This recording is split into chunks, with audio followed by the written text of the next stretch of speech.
Sacred woman in the making. Sacred woman, reawaken. Sacred spirit, hold me near. Protect me from all harm and fear beneath the stones of life. Direct my steps in the right way as I journey through this vision. Sacred spirit, surround me in your most absolute perfect light. Anoint me in your sacred purity, peace, and divine insight. Bless me, truly bless me, as I share this sacred life. Teach me, sacred spirit, to be in tune with the universe. Teach me how to heal with the inner and outer elements of air, fire, water, and earth.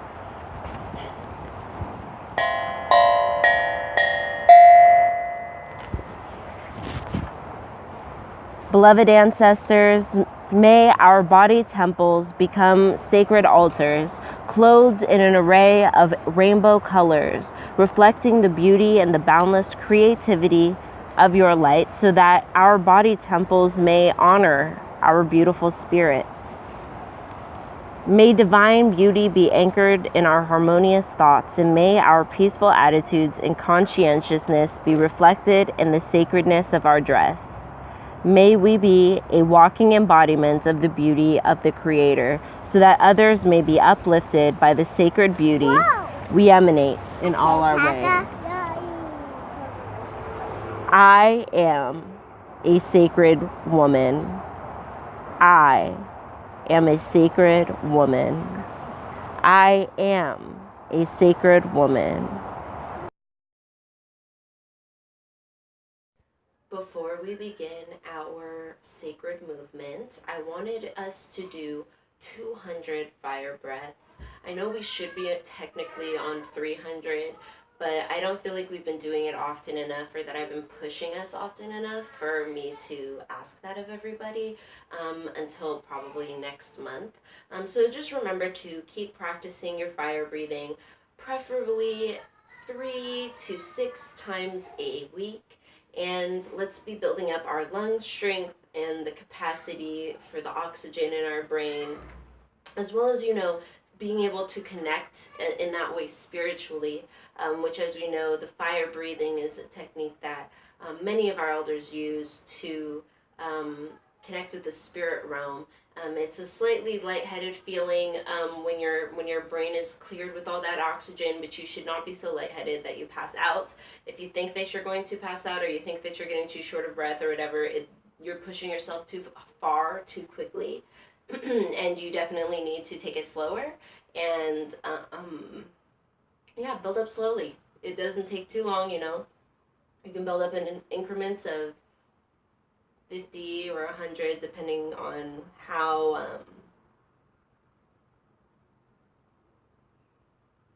comfortable,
Alright, just remember when you're doing your fire breathing that when you breathe in, your stomach should be going out. When you breathe out, your stomach should be going in. And you can hold your womb area to really feel yourself doing that and make sure that you're doing it correctly and stay in rhythm. But yeah, it's I think it's something that really also helps if you're. I mean, it is something that really also helps when you just are somebody who feels like they struggle with taking those deep breaths. Like I remember when I first started it, when I tried to take those deep breaths in my lungs, it would feel like I had to like I was like, oh, I'm gonna crack a rib or something. I don't know. It felt like such a stretch to attempt to get my lungs to, like, I remember it felt so tight in my rib cage just trying to do that. It would pinch. It would feel weird. And now that I'm able to, really build up that strength, I think, it's just a testament that we're just so used to not just breathing correctly, and having the feeling of having all of the air in your lungs. Air is such a powerful healer. But yeah, so please try and practice that like 3 times a week, maybe like Monday, Wednesday, Friday, or just whenever you remember it, whenever you randomly think of it throughout the week, just pause and do 100, pause and do 2 or 3, and just start building up the practice and building up the habit and do them a little bit at the time, or break it up into increments and do it while you're doing your sacred movement or your yoga, your exercise, whatever. Do it before your exercise and after your exercise, just as like a way to start, or do it in increments throughout your yoga. I think I've seen people do that, and I've done it with them in their yoga videos on YouTube, and I found it to be very powerful. But yeah, there's so many ways to incorporate fire breathing into your daily life for spiritual attunement as well as physical benefits. So today for our sacred movement, we are going to go ahead and do an kind of modified version of our hour of Newt. If you've been here before, we have like an hour of Newt flow. So we have a little bit of a variation on that I'm going to show you real quick. I'm just going to show you all the moves real quick. Then I'm going to go ahead and play the Mud Woman Clan from the Sacred Woman Medicine Woman CD. Queen Afua has it on queenafua.com, and it's her only CD. So when you go on there, you'll be able to find it pretty quick. So this one combines only a few moves. It's kind of a flow. You can go as fast as you want, as slow as you want. Just move with the music, move with your body, and really just read yourself. But I'm showing you the moves before we start so that you kind of know what we're doing. So our first is we start in Ost, our Ost seat of power. And so this is your basic squat, feet flat on the ground, and our hands all together in prayer. You can be pushing yourself. You can be pushing yourself or not. It's up to you. So we move from here in our seat of Ost to the cosmic womb, which is just flowing here. And again, like, so when we're doing this, you could be doing this pretty fast, just following the beat, each move, or you can be pausing deeply in each position. So from here, the cosmic womb, we flow, hands to the floor, into the womb universal newt. For this move, you can be, basically as bent over as you'd like, or you can be more in like the downward dog type of position, but you're going to be, largely staying, largely just staying in that general area. It's up to you, really, which is your preferred, method for today, or, just flow through both a little bit and really just stretch yourself. So we're down in womb universal newt. So this is where we do our modification. So usually when we do our womb universal newt, we rise up into sunrise bliss. But instead this time, before we do our sunrise bliss, we're staying here and we'll walk it up and kind of move ourselves according to how our room is situated. And you're going to really push yourself down, flow slowly into Reninette, the cobra, and allow yourself and your body to stretch your hips and allow your body to really stretch your upper body, your back, your shoulders are down. You can look up and really allow yourself to connect, and then you'll breathe in, and on your exhale, bring yourself back into your universal newt. And then we can rise when we're ready to sunrise bliss. Let me make sure I'm going to say all these names right. So sunrise bliss. Then after we're in sunrise bliss, our hands come together for love supreme. And we can be moving and dancing, enjoy ourselves, right? And then we'll be moving down. Sunset serenity, right? We're thinking about our whole day. This is usually a early morning type of thing, right? The hour of newt. So then, we're thinking about our whole day was full of love. And it ends blissfully because we were able to facilitate such healing and beauty and wonder in our lives. From this, we go right back down to the universal newt. And from here, if you can guess, we will be able to flow to our seat of power, Ast, to bring it full circle, to either be finished or you can continue and go again. So this is our womb yoga dance variation for today.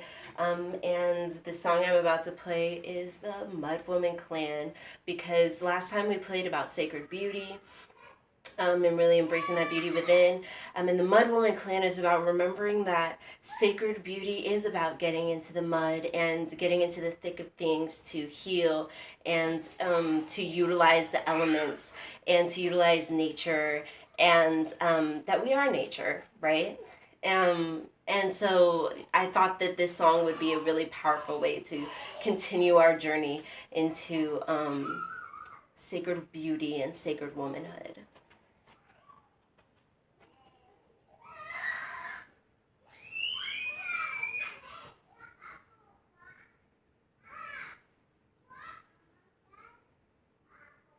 I'm in the mud woman land, hey, yeah. I'm in the mud woman land, hey, yeah. I'm in the mud woman land, hey, yeah. I'm in the mud woman land, hey, yeah. I'm in the mud woman land, hey, yeah. I'm in the mud woman land, hey, yeah. I'm in the mud woman land, hey, yeah. I'm in the mud woman land, hey, yeah. I'm in the mud woman land, hey, yeah. I'm in the mud woman land, woman of the earth. I'm in the mud woman land, of divine spirit. I'm in the mud woman land, devotee of the flame of man. I'm in the mud woman land, thanks and honor to the mother. I'm in the mud woman land, mother side of the creator. I'm in the mud woman land, I hold this vow to you. I'm in the mud woman land, to the ring of the tower. I'm in the mud woman land, yes.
today for our Adinkra studies, we have Kintin Canton.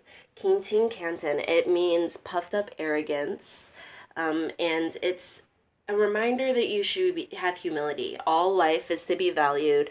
None of us is necessarily better or more worthy than others, and that is not just humans and race and sexes and genders, but also animals, nature. This is a reminder that, you're not like the top of the food chain, that you are an animal that, is connected to everything else, and that you have an effect on other things, and that other things have an effect on you, and that it is cyclical. Like, we can, go on and on about our intelligence and all these wonderful things that we have. But at the end of the day, it's the facts. It's the facts that we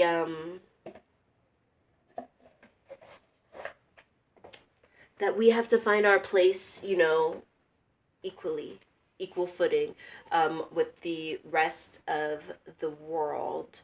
Let me go ahead, because I, for some reason, don't have my booklet in my box. Oh, almost died there. Trying to be distracted. Usually I have my booklet in my box, but today I do not. So we're gonna do something new, and I'm gonna just look it up and see what the internet says today for a little bit more information about.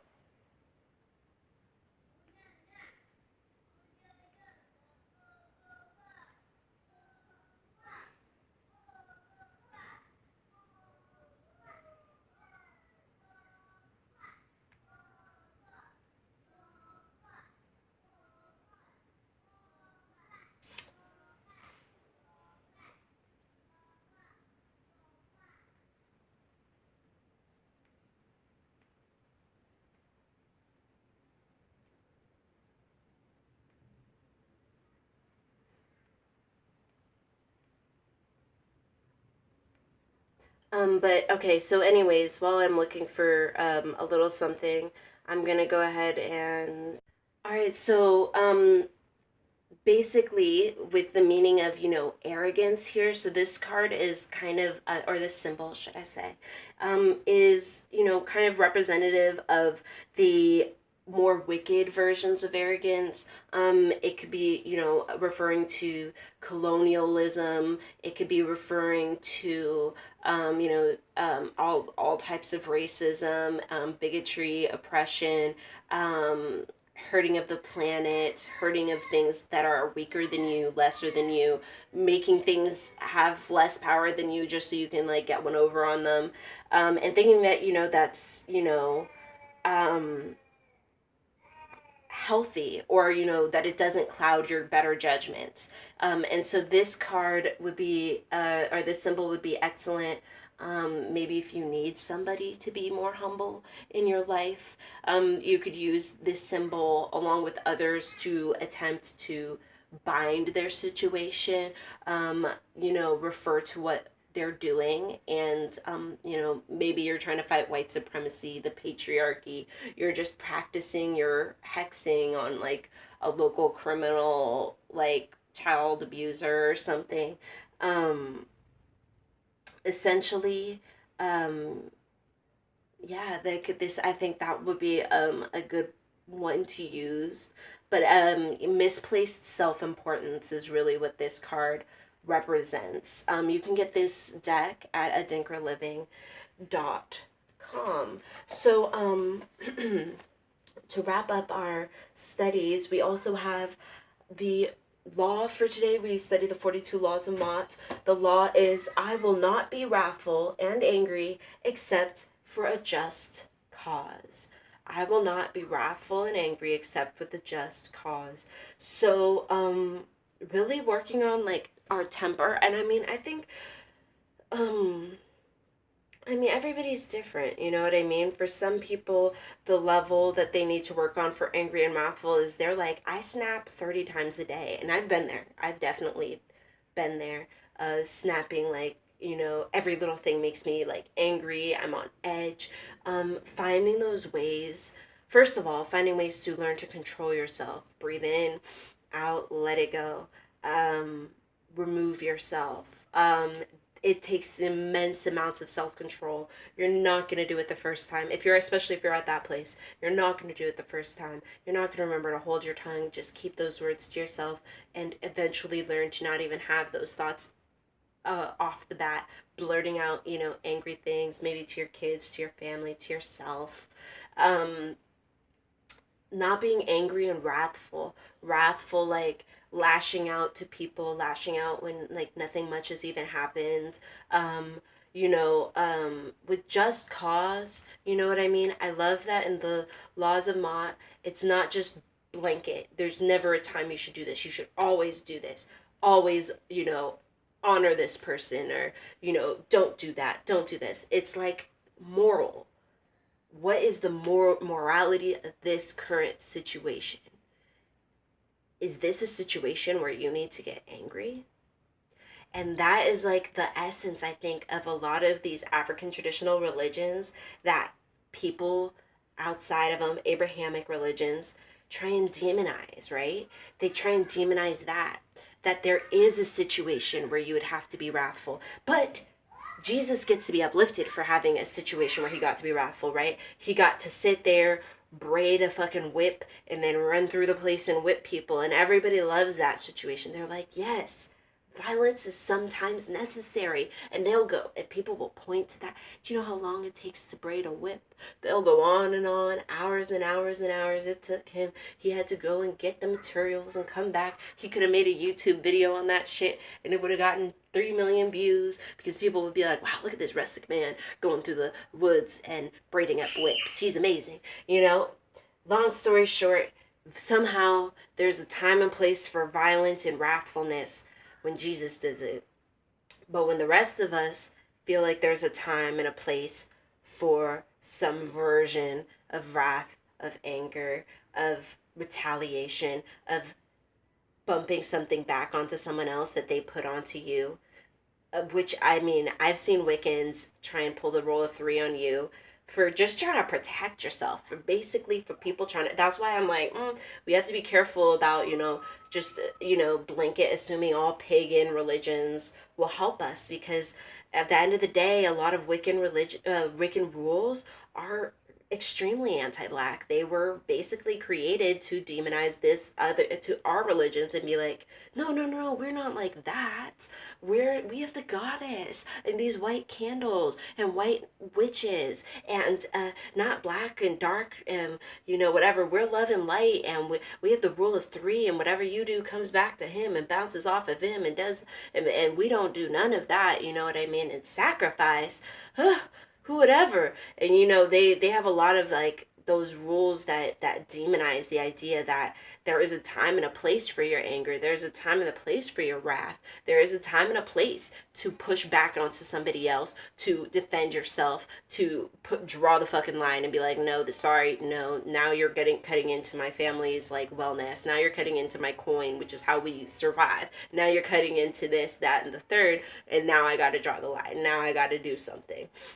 And so that's really like, the point, with a lot of these, is with the moral code of Maat, and with most African traditional religious concepts, is that you are able to defend yourself, and that there is a time and a place for anger, for violence, for wrath, for defense. So before I had realized that YouTube changed the rules and we can't go live anymore because we don't have enough subscribers, even though we've been doing this and not breaking the rules for years, I had brought out this fan, right? My beautiful lace fan, which I'm like, oh, I'm not putting this away this summer. This is too nice. This is too cute. Had it all backwards and stuff. This is too cute. So anyways, basically I had wanted to talk about fans and veils because I want to talk about secretive nature. This is something, I mean, maybe Queen talks about this. Maybe I learned it from her. I've read this in so many like different books and heard it verbally. So now I'm passing it on to you, whoever you are. The secretive nature of beauty, the secretive nature of seduction, of femininity. A lot of the power does, and let's also say there's a secretive nature in root work, in hoodoo, in a lot of African traditional religions, right? Because it's not a free for all, unlike Christianity, which is everybody, you over there, you know, did you rape a kid? Who cares? Because you've taken Jesus back, and so therefore you're into, like, everybody's in, right? It doesn't matter what they've done. It doesn't matter, you know, what their bloodline is, what they've believed up until 2 minutes ago, what anything else. There's no there's no rigid initiation process for the average Joe, you know what I mean? The average Joe is handed everything, they're told everything, they're it's all explicitly laid out for them, and they're welcomed into the fold. They want everybody to be a sheep in the fold, right? But in contrast, right, what a lot of people are realizing when they try and switch from Christianity is they're like, oh, this isn't like as easy, right? There isn't just any old, like, there are practices that I can take on, but even if I take them on, just because I see someone doing it and I do it, it does not mean I understand what it was done for, or that power then worked for me, right? For Christians, they're just kind of like any old person wears the cross and believes, you know, and it's cool, it's kosher, it's whatever, you know. But in, just for example, the like let's say Oshun, right? Let's say you just start bypassing your ancestors and bust up with Oshun, and you're wearing bees on everything, and you're actually, you think you have an altar to her, and you think you're giving her things and all this other stuff, and you're asking for stuff, and it's getting serious, you know what I mean? There are serious consequences to things like this. First of all, because you just offended your grandparents, your great great grandparents, and then second of all because she sees that you're willing to offend, all this stuff. So it just, like, it's way deeper. You can't just be busting in and doing kind of whatever you feel. And because of that secretive nature, though, a lot of things are sacred, right? A lot of things are able to maintain um, the power that they have within that secrecy, because it's not so diluted. It's not being misunderstood and misrepresented by a billion people. It's not, people feel that they're representing it. Like, it's just through the secrecy, there's a sort of power that is attained, and that's the theme for today, is that beauty is a form of power, right? We see this power, we see it consistently on Instagram, especially, right? Since it's such a visual app, we see that there's power in beauty. It can be a healing power. It can also be highly destructive power. It can be a power that makes everyone else feel less than, or a power that makes even the individual who's doing it feel kind of less than. And that was not even a modesty versus immodesty type thing, because I do think that there are people who, show their bodies and are in a very healthy state. And then there are also people who are clearly kind of not in a state of health in their pursuit of using beauty for power. So anyways, I'm kind of getting like all off into like a billion different tangents, but with this hidden power that I'm talking about, I just want us to be remembering that it's not always what we do, but also what we don't do. It's not always what we say, but always also what we don't say. It's not always, what we give, but also what we don't give. When we're doing our sacred power, like, I like to think of it, oh, you know what? Actually, I know she has something on this in here. I know she does, because I just thought of a quote that I swear she said this. I know. I can't be crazy. Or do you know what? Maybe it wasn't this book. Maybe it was like Women Who Run with the Wolves. I remember a quote in which they speak about the veil. And I swear maybe I read this last year. Okay, so I'm going to try and like paraphrase this the best I can. In it, they were talking about how like a veil has special properties because it acts as, you know, the barrier between you and the rest of the world. It acts, and they brought up how you veil your bread, you know, after you knead it. It's like you put that cloth over the top, and through the action of it being covered up and allowed to be by itself and kind of let everything work. Let's see what we can do here.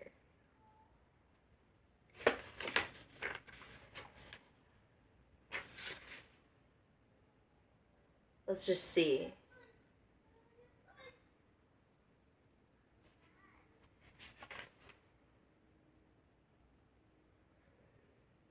Here it is. I found it. It was in Women Who Run with the Wolves. Here we are, we start on page 477, the bottom of page 477, if you have this book.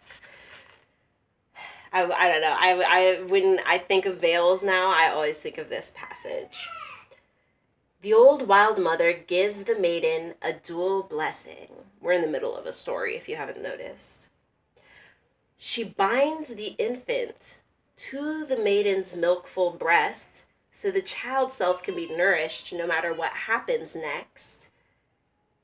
Then, in the tradition of the old goddess cults, she wraps the maiden in veils, this being the main apparel a goddess wears when traveling on a sacred pilgrimage, when she wishes not to be recognized or diverted from her intention.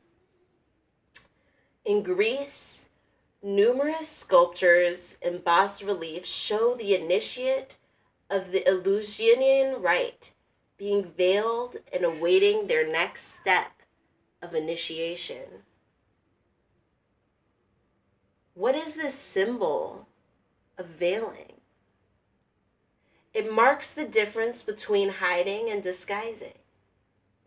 This symbol is about keeping private, keeping to oneself, not giving one's mysterious nature away. It is about preserving the eros and mysterium of the wild nature. Sometimes we have difficulty keeping our new life energy in the transformative pot long enough for something to accrue to us. That I'm just like, thank you. Concentrate, that discipline. Cover your head, veil yourself into, shroud yourself into your intention, either with a physical veil, hopefully, a physical barrier, or with a spiritual barrier, a mental barrier, emotional, however it needs to be, for you to be able to work on you, to be able to perfect those things that you're trying to perfect. We cannot afford to, when we're on a pilgrimage to our sacred selves, to be recognized by a long lost friend, a random friend, not a long lost, but some random friend who happened to also travel here and wants to go party, right? That's not what we're afforded to do. We cover ourselves, we veil ourselves to remain steadfast on the mission.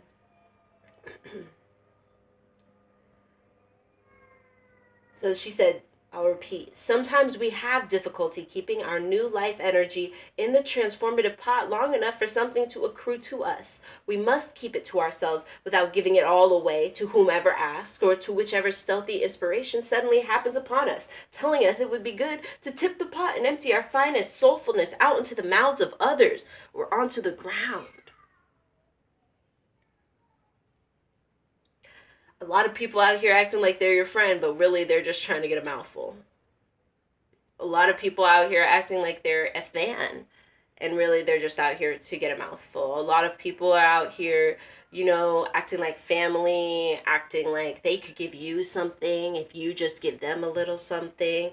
I feel like I've run into that multiple times where it's like, I have things, like, let me see what you have. And it's like, whoa, dude, like, why are you trying to take from me if you have so much, but really, honestly, people will, in fact, some people will have you spill out the soulfulness of your pot to the ground just to have it rot there. They didn't even want a bite. They didn't even want a piece of the potatoes. They're willing to, that was just to ruin you. That was just because you just seemed like you were getting a little too close to the top. You were getting a little too happy with yourself. You were getting a little too confident. You were getting a little too wealthy. Or you were gaining a little too much attention that they felt that you did not deserve. Meanwhile, your ancestors are screaming at you because they're like, look at what we had built for you. And you just threw it on the floor for some random person because you don't believe in yourself, because you're not willing to put a lid on your pot and hide the smells of glory that are in there, away from people who, it's sad, but it's true. People out here just trying to copy you. People out here just trying to take what you could have.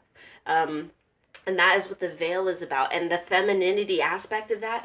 I think that it's such a beautiful tool that we have, when you are a feminine person, to be able to have that level of secretism where there are things that are within your soul that others will never know, and that gives you that source of power. And the idea that your veil is this beautiful shroud, right?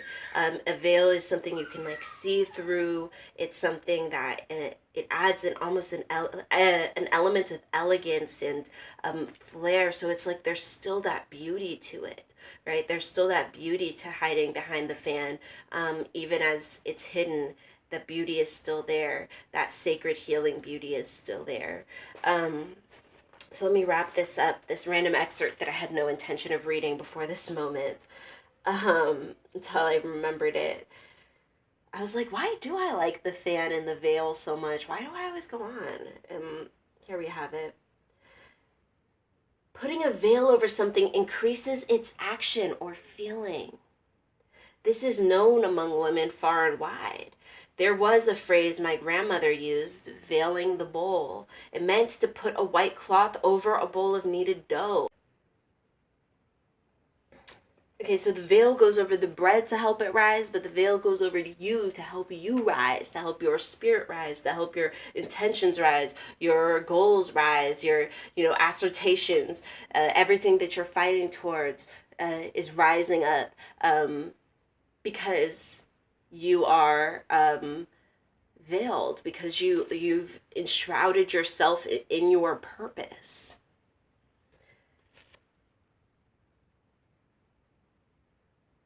There's a potent leavening in the souls of women in descent. There is powerful fermenting going on. To be behind the veil increases one's mystical insight. From behind the veil, all humans look like mist beings. All events, all objects are colored as though in a dawn or in a dream. Y'all, the words of our elders. Womankind worldwide, shit. The divine feminine, should I say, worldwide. Where are we? In the 1960s, women veiled themselves with their hair. They grew it very long, ironed it, wore it as a curtain, as a way to veil their faces, as though the world was too split open, too naked, as though their hair could seclude and protect their tender selves.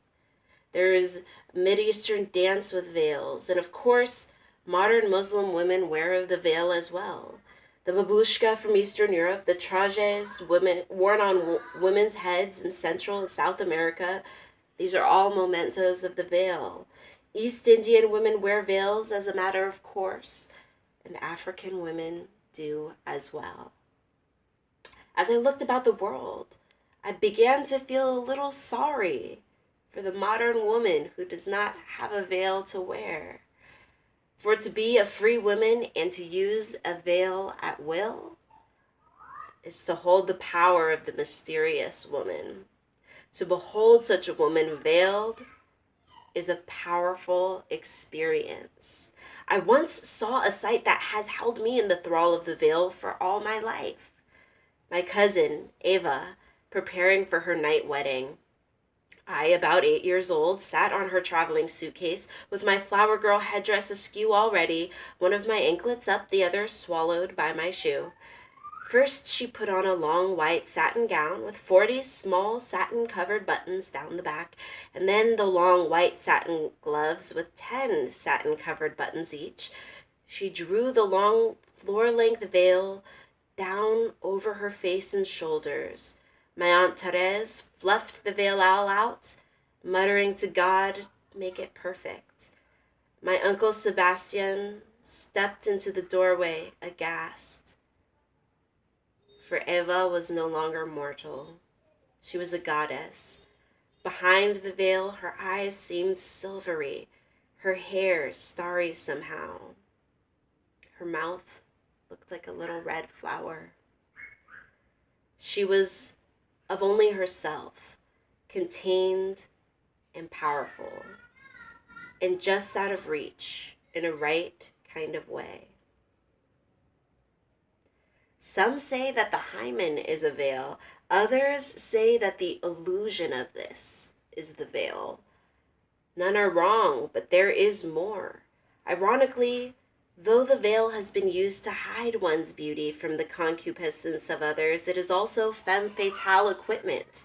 To wear a veil of a certain kind at a certain time with a certain lover and with certain looks is to exude an intense and smoky erotomine that causes true abated breath.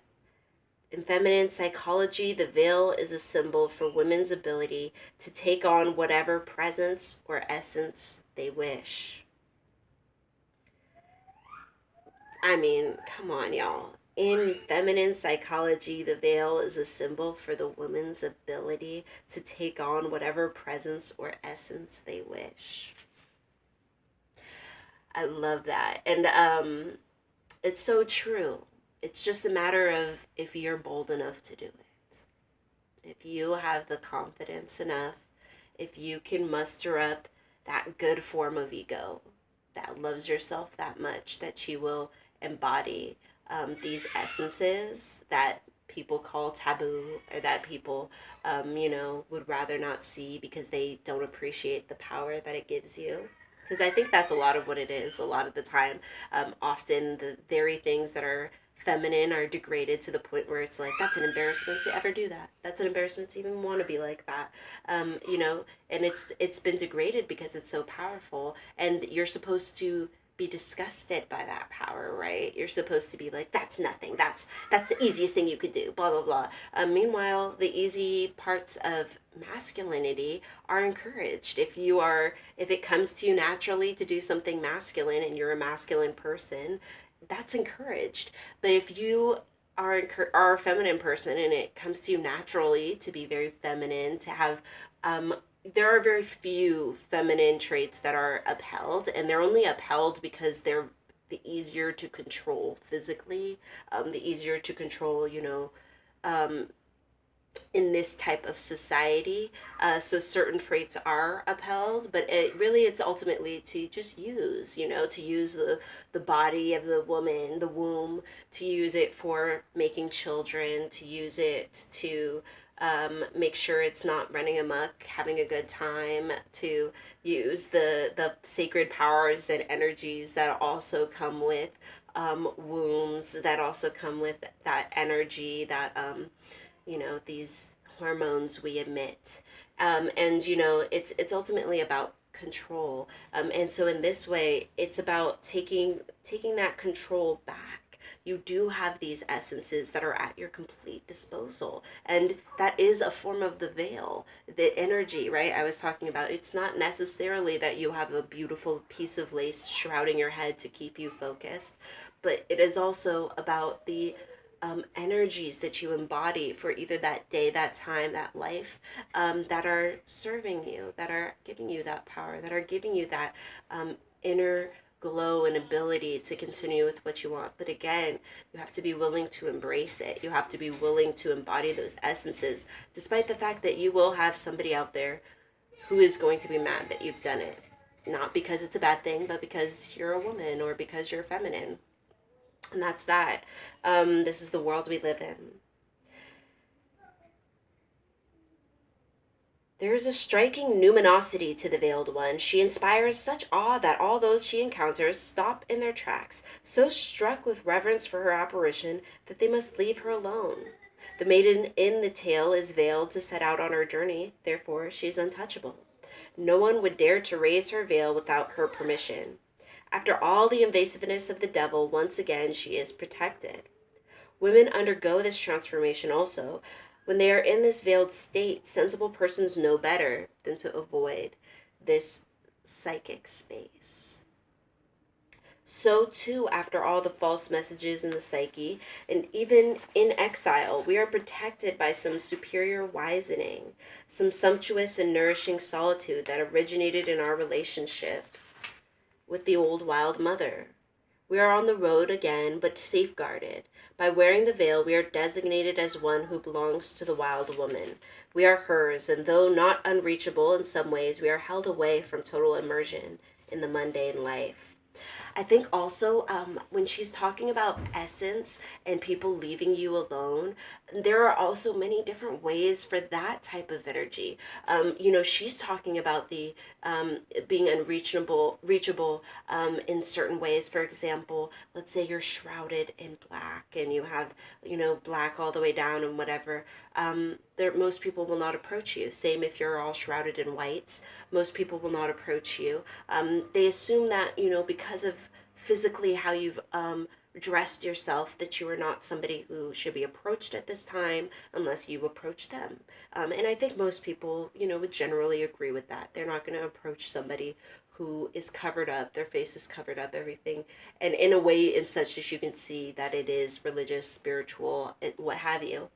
There's also the energetic type of way, and I want to say that, that Aisha Curry situation that we've all been seeing around really highlights this. She's somebody who definitely, the veil that she wears is not sexy, right? It's not a seductress, but she's surrounded by sexy seductresses, isn't she? Her husband's co-workers, should I say, have opportunity to engage with any type of woman they so please. And for the vast majority, that type of woman is a little more seductive, a little more aggressive, a little more, commanding of the energy in a room.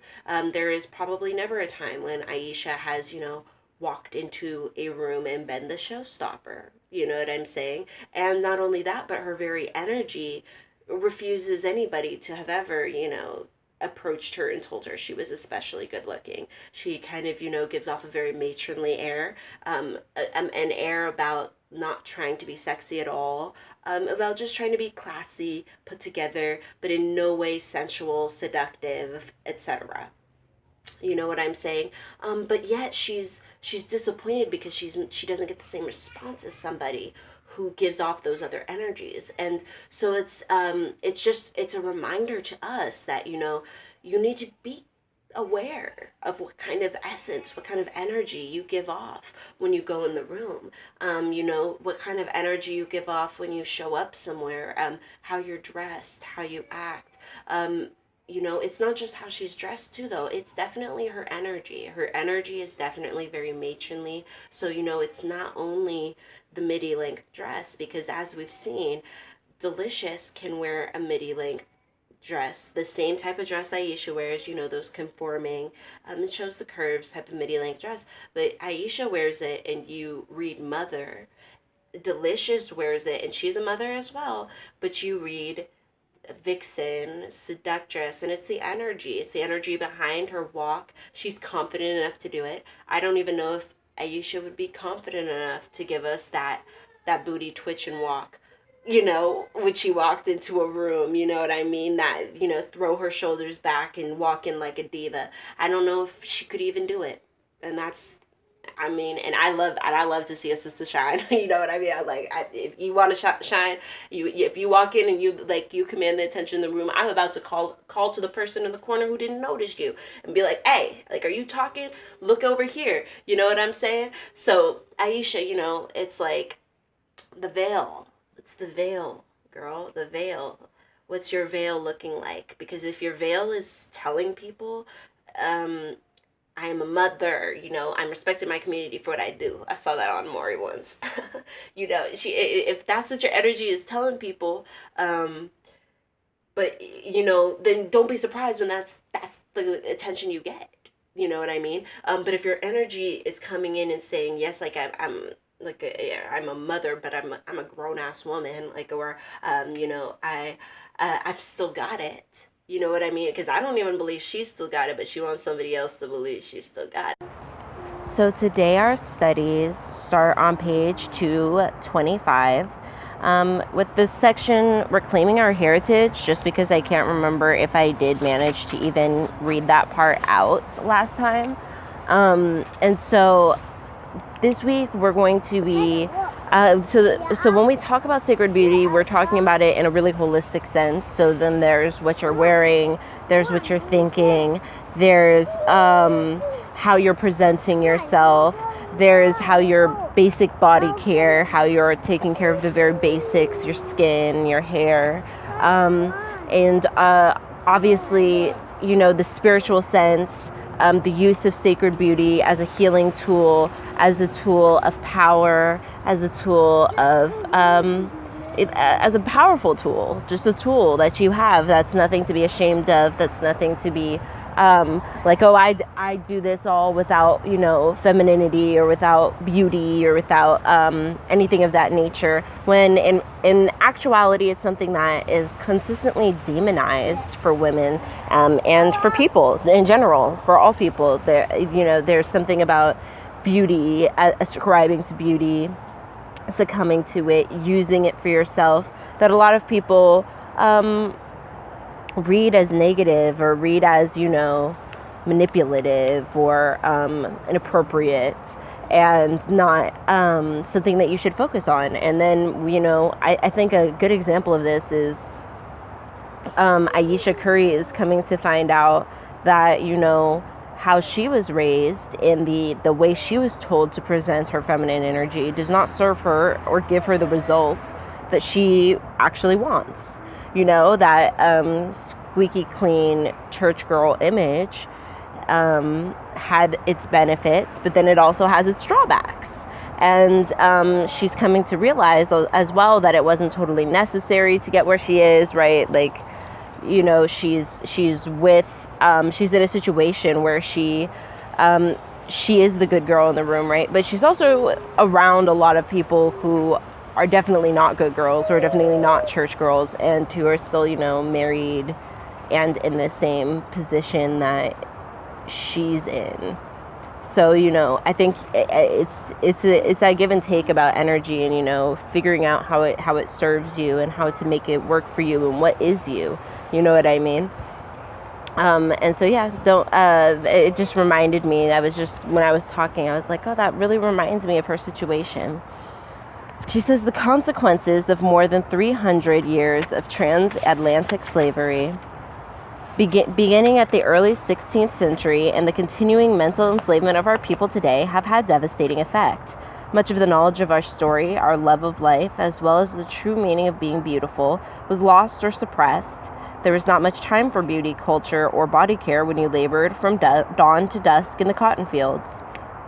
The rallying cry, "Black is beautiful," arose in the revolutionary 1960s.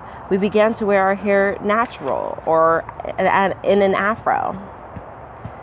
It was a visible statement of a shift in our consciousness. It was a time when we began to love ourselves and to reclaim our ancestral link to Africa, the motherland. Sadly, the pride we felt in the 60s then became far too distant a memory. Today, many are seduced by the mass media into a hypnotic trance. It is time for a new era of African beauty culture and self-love. Please don't hit with the stick. No swinging the stick, please. The current fad of external youthful beauty being fed to us will fade with time. We must awaken from this soul sleep, which is orchestrated by the dominant media and advertisers who tell us what to wear, what to eat, and what to think to make us conform to their standards of beauty. That's so powerful. And that again reminds me of the Ayesha Curry situation with, her expressing, dissatisfaction in the sense that basically, she feels like nobody, right? In our society, once you're a mother, once you're past 30, you're married, your use is used. You know what I mean? And a lot of women find that once their youth is gone, that youthful beauty is gone, their use is used. And so they run into a lot of internal crisis, especially if they've ascribed to that for their entire lives. And then they hit 30 and they're like, wait a second, I feel young. How is this the end? How is this, this is what it was all about, And so recognizing that, your beauty standards should not be attached completely to youth, to smoothness, to perfection, to even fakeness, right? Scrolling through Instagram at any given moment, at any given time, you're going to be inundated with photoshopped pictures. People, it's as easy as an app on your phone, and somebody has flawless skin, has a bigger butt, has a more snatched waist, has just slight imperceptible features that make you question how your own body's built, even though in reality, what it is that this is not a real image. But we get inundated with these, and then we think this is beauty, this is what it is. And in reality, that's not reality at all. Our form of beauty, especially a sacred woman, being able to see with that discerning eye the beauty in the natural as well, and understanding what is natural and what isn't natural, you know what I mean? And not totally ascribing to the unnatural beauties, understanding the beauty of the original state, the beauty of, even if you're not the complete original state, just being able to release all of the trappings occasionally and be comfortable with what is underneath those trappings.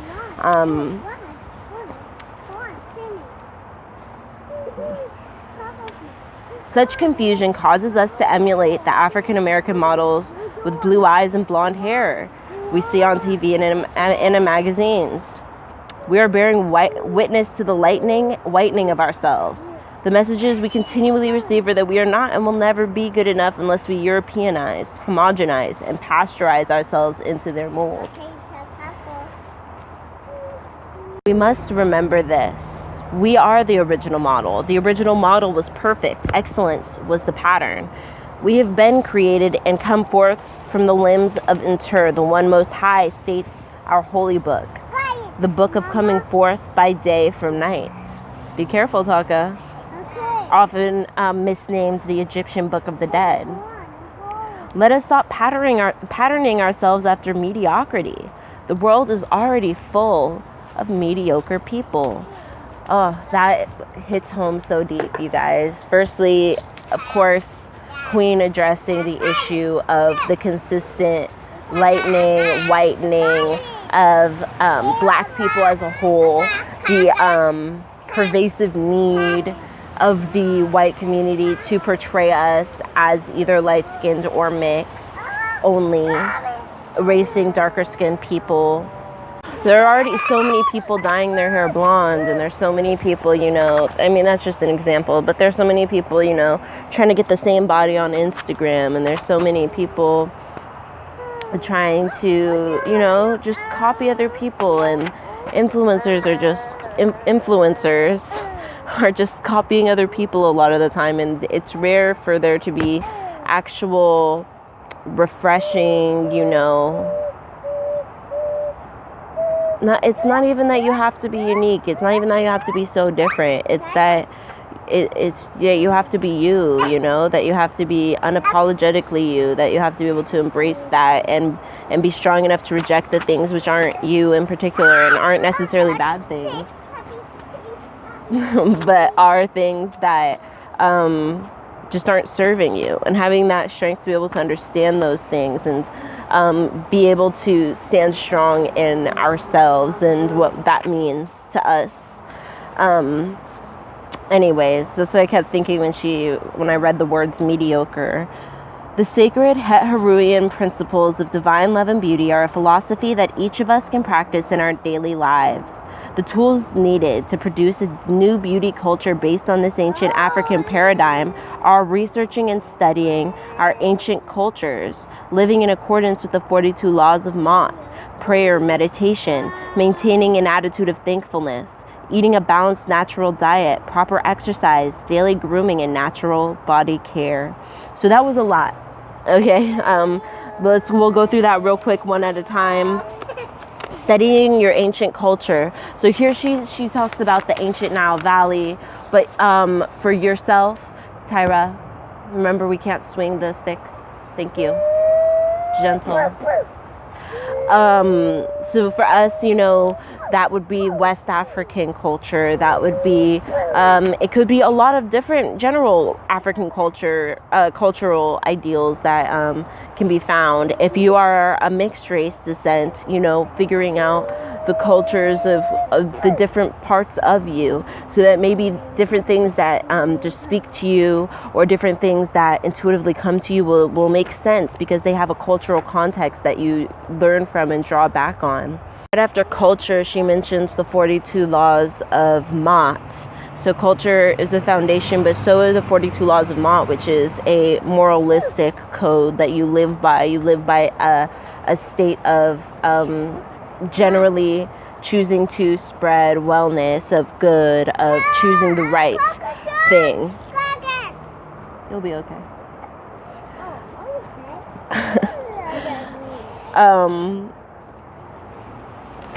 Then prayer, talking to your ancestors, spirit guides, talking to nature, talking to wonderful rocks, wonderful. Having that foundation of spirituality, meditation, being able to center yourself, being able to discipline yourself, being able to go within yourself, access different spiritual parts of yourself. And beyond.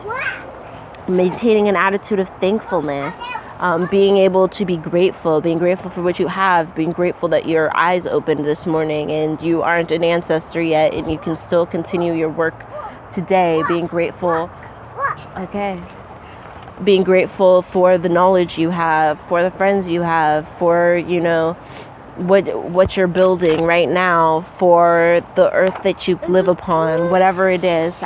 Practicing maintaining that attitude of thankfulness throughout your day. That's usually your state of being, is being thankful, of being blessed, of understanding that you're blessed, and understanding all these blessings, and understanding that when things are falling apart, it's to make way for those better things that are to come.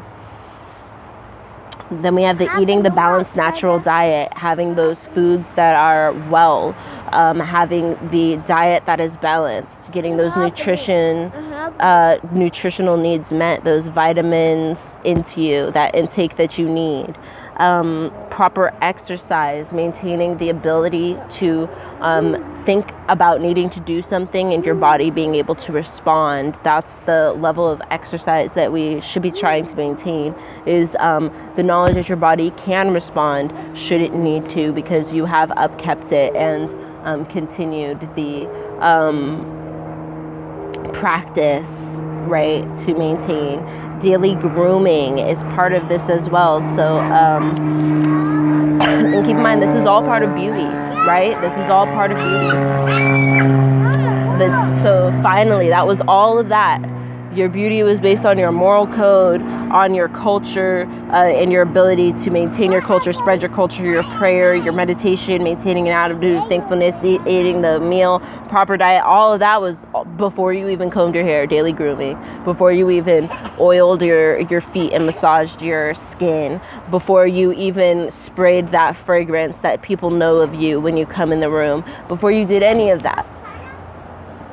You had all of these other things that were sacred beauty. You had all of these other things that were necessary to up your beauty level, your ability to use beauty, to utilize it and understand it. All of that before this. And then, of course, the natural body care, utilizing these products for your grooming that do not have unhealthy things in them that will long-term hurt your body, that do not have the synthetic materials that come to find out it hurts your body, come to find out that gives you cancer, come to find out it actually gives microabrasions to your skin, or something random like that. That's what the natural body care is about, utilizing and then also, especially I think with the fragrance, that's an important one to choose natural, because the fragrance industry has really been allowed to run rampant. Largely has been capable of, creating whatever for people to inhale. But in reality, these are highly synthetic things that people are putting into their lungs, basically. So just, paying attention to what's natural and what's not into our body care. That's at the very end. It is the knowledge of the beauty of our ancient Nubian, African, Happy Valley, high culture, love and respect for ourselves, all beings in Ta'ert, the great Mother Earth, who will assist us as people in bringing forth the seed of a new world in which love, beauty, peace, and harmony will be restored within the sacred circle of life. Sankofa means go back to fetch what is due to you. So go back and fetch it. Go within and get it. Our greatness, our beauty, our love is within us, encoded in our genes. As we return to the realization of our divinity and the first seed teachings that made us the greatest civilization the world ever knew, we will begin to have a different perspective of ourselves. The melting pot. I'm in total agreement with Het Haru. From my point of view, our lost legacy is further compromised by the melting pot syndrome. They say America is a melting pot, and I've heard this most of my life. I was always concerned about the concept because I kept wondering whose pot we're all being melted down into. How willingly we jump into this pot head first and take on all the ingredients of the mix, which is predominantly from European cultures. But what happens to us as Africans? What happens to our particular gifts as a race? What happens? What has already happened? We go to school, get our education and indoctrination. We give praise in the rituals of foreign religions. We wear other people's clothes, follow their customs and traditions. We often sometimes trade ourselves off to become the successful corporate professional. We break our fists trying to break through the glass ceiling. We become a part of the great melting pot. We melt ourselves down to what? And we come out as who? Surely not ourselves. Do we melt out what makes us uniquely African and become one of the guys? One of the gals? In this melting pot, most of my sisters, girlfriends, and family have learned to press the kink out of their hair just to identify with the look of another woman's tribe. We're the only women on earth who consistently impose violence on our crowns to take on the ideal of other tribes' beauties. Our kinks had to be melted down no matter what the cost. Then came the 60s to rescue our looks and souls as sacred, strong, beautiful African women. As we dressed in our traditional clothing, we received the ritual healing of our self-image. But unfortunately, in the 90s, we regressed. And we're back to trying to melt into someone else's image of beauty, trying to melt into anybody's pot but our own. In the 60s, African cultural schools came along to save our children's minds. We opened up independent businesses, hired our own people when no one else would. We grew freer and more independent. Then in the 80s, drugs poured into our communities by people in high places. We began working for the government and corporations. We had to dress for success, so our clothes and our natural hair just had to go. Our ways as natural Africans could not be accepted by this melting pot. To qualify for employment, only a European look would do. Many of our people have had surgery to shape their once round African noses to pointed tips. Others have trimmed down their lips. Still others have bleached their dark skin to a lighter hue. We've taken on a more so-called acceptable look of the economically dominant race who gained their old money from the hands of our forebears in slavery. When we put in green, blue, and hazel contact lenses to cover our African brown, do we melt down our intuitive nature, that part of us that functions from a high spiritual plane? Do we sacrifice what is most humane for what is most efficient? Our lives become less about what we think, how we feel as a people, and more about what we think. Do we melt down all of our African traditions and customs, our ways of being, our expressions of spirituality? With this melting pot continuously boiling all the ingredients into one taste, where's the spice? This tastes bland to me. In the process of the makeover, I am posing as a stranger to myself. And what about all the other cultures of people of color? Must we all wear suits and ties to participate in American life? Whose excellence are we talking about in this great big melting pot? Surely not my own. Thank you very much, but I am not getting into your melting pot. I'll make my own soup with my own tastes and freshness and richness. Soup that my ancient African mother prepared in the Nile Valley. Matter of fact, if you're right, you're welcome to come over to my pot and taste some of my simmered greens, smothered in sage and other rich secret tastes. I don't want to be cooked down or toned down or blended into someone else's pot. Cooking from my own pot and spicing things up with my own taste, specifically for me, is what I'm looking for. My cultural diversity is what gives color to the human family. As Het Haru has said, don't judge a book by its cover. However, how many times have you heard this saying? However, you are judged by your cover, your dress. How you present yourself to the world tells a lot about you. Beauty is power. Love and beauty is within. What is within must manifest. The greater the awareness of the truth of our own being, the greater your power. Kaita Het Haru. Sisters, as Nubian African women, you must set the standard of excellence in your demeanor and appearance. So she says, the simple, elegant lives of our classical dress shown on the temple walls can provide inspiration and a new source of income for those of you seeking to be economically self-sufficient.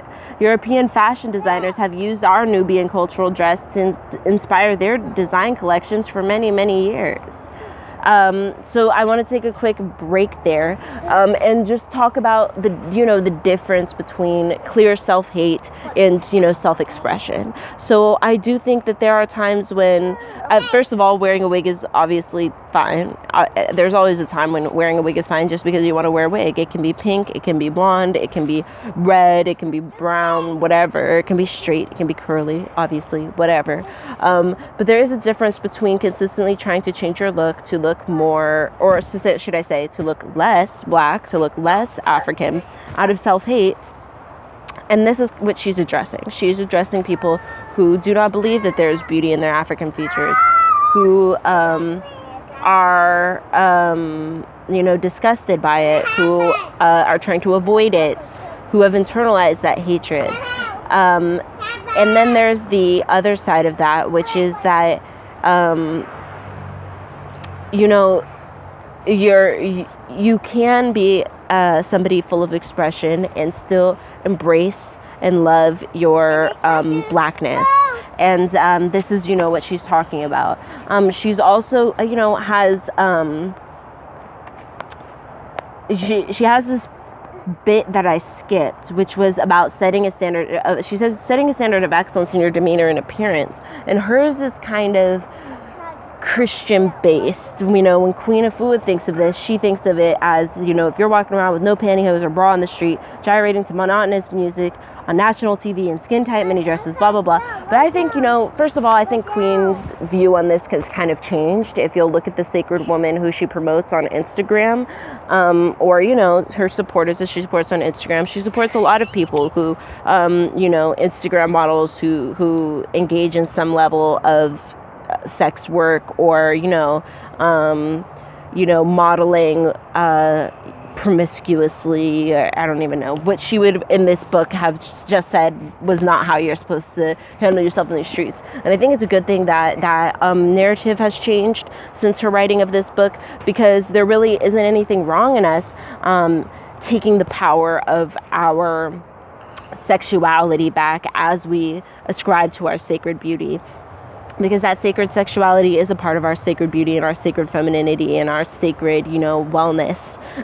So finding those ways, but you know, making sure that you're not just shaking your butt because you know that gets you views on Instagram, you know what I mean? Shaking your butt because it genuinely gives you joy, and it gives you joy to share it, and it gives you joy to have your friends respond, and that sort of, you know, rapport to grow, you know what I mean? Or not wearing a bra or dressing promiscuously because that's what gives you power. And if it gives you power to instead go the opposite route, cover your head and have, you know, your body fully covered and your, you know, several layers on and what have you, you know, figuring out what it is that gives you that power. If the power is not totally dressing in a feminine manner, that also should be addressed, you know, finding those different ways that do empower you and making sure that it is empowering you and not just that you've taken on somebody else's mantle of empowerment to, you know, disguise or to get out of having to find your own form of empowerment for yourself. She says, you are what you wear. Increase your magnetism by energizing your natural beauty. Whatever moved you to wear a garment, let it express your inner beauty. This is how we stay in tune with nature's beautiful sky, green meadows, spring flowers, mysterious oceans, all gifts from the Creator's elements. So this part is addressing your wardrobe, right? Making sure that what you have in your wardrobe is something that you love. Making sure everything in your wardrobe is something you love. If you don't love it, as Marie Kondo would say thank you and get rid of it, and only be buying things that you absolutely love from now on. Only be keeping things in your closet that you absolutely love. I'm in the process. I was just looking at my drawers the other day because I fold them how, you know, Marie Kondo describes. And so it's all laid out there, everything I own. I can just open up every drawer and see. And, you know, I was like, wow, I'm getting so close, super, super close to getting that, like having only things that I really love in there. There's still some things that I have there because it's necessary, right? Like I need them. But there's a bunch of things where it's like, oh, like, you know, I'm really getting to the point where any given day I can open my drawer and I can pull out something I love that's comfortable, that expresses myself the way I want to be expressed. And, you know, I think that should be the real goal. So, you know, that's something you should be looking at for your sacred wardrobe, should we say. Beauty in dress is a force that we as Africans traditionally combined with purpose. It's how we remained in keeping with the natural flow of beauty in woman form. Every wrap, drape, color, gemstone,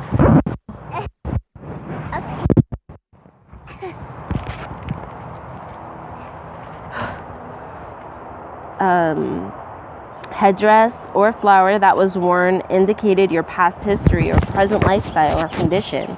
Garments made a statement, had a purpose. That was the African way. Dress was spiritually directed was worn for tribal ceremonies and rituals. Members of the same family often wore the same colors or made clothes. Oh, I just skipped a page. Of the same kind of cloth. Women wore particular drapes and jewelry to indicate marital status. Ancients understood that what you placed on your body temple had great significance, and this is why we must wear our clothes consciously. Clothes can ward off demons and summon angels. Observe and keep a mental record of how your world is affected, and in turn, how you are affected by what you wear and what others wear.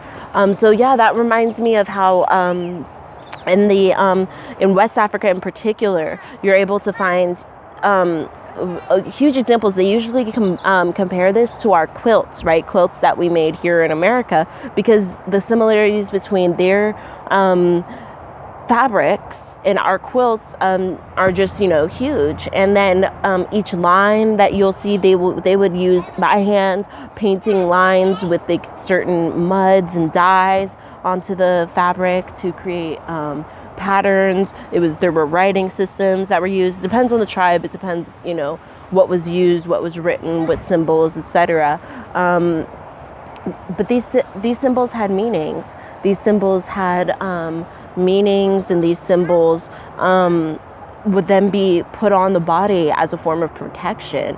And so considering wearing clothes as a form of protection, wearing colors as a form of protection, as a form of, and this is like getting into like hoodoo, right? Rootwork, wearing certain colors, painting certain things on your clothes, stitching certain things on your clothes. Quilts too had certain words and certain symbols and certain meanings stitched into them to take the level of protection of the quilt up to the next level. So the clothes is the same thing, it's the same concept. And this is definitely just something that, you know, keeping in mind for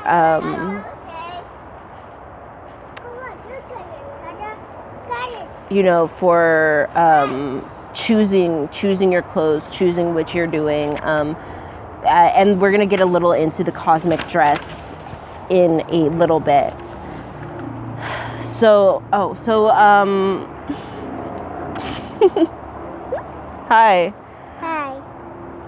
On one of my, so she says cultural sacred dress. We're on page 228. On one of my many trips to Washington, D.C. to facilitate wellness seminars, I noticed everyone was traveling wearing dark colors, black, brown, dark blue, gray. I stood out, draped in my cultural colors of purple and white, a small delicate feather in my hair. Everyone kept smiling at me as though they wished they too could have some kind of freedom. I got caught up by the twins outside, so we're going to finish up reading in here. I said, everyone kept smiling at me as though they wished they could have the same kind of freedom to be different and to live a color-filled life. Maybe one day all of us will begin to wear our culture and stop assimilating into one look in one way, trying to fit into another's limited view of who we are supposed to be. Reuben Amber, author of Color Therapy, put it this way: life is color. Colors must vibrate within, on, and around us to keep harmonies balanced and rhythmically functioning. Wearing our various colors keeps us emotionally and mentally balanced, joyous, and healthy, both as individuals and as a part of the collective world. Color is what reminds us that we're unique expressions of life, not clones. When we are dominated by having to wear black, brown, gray, it's a sign we're dying.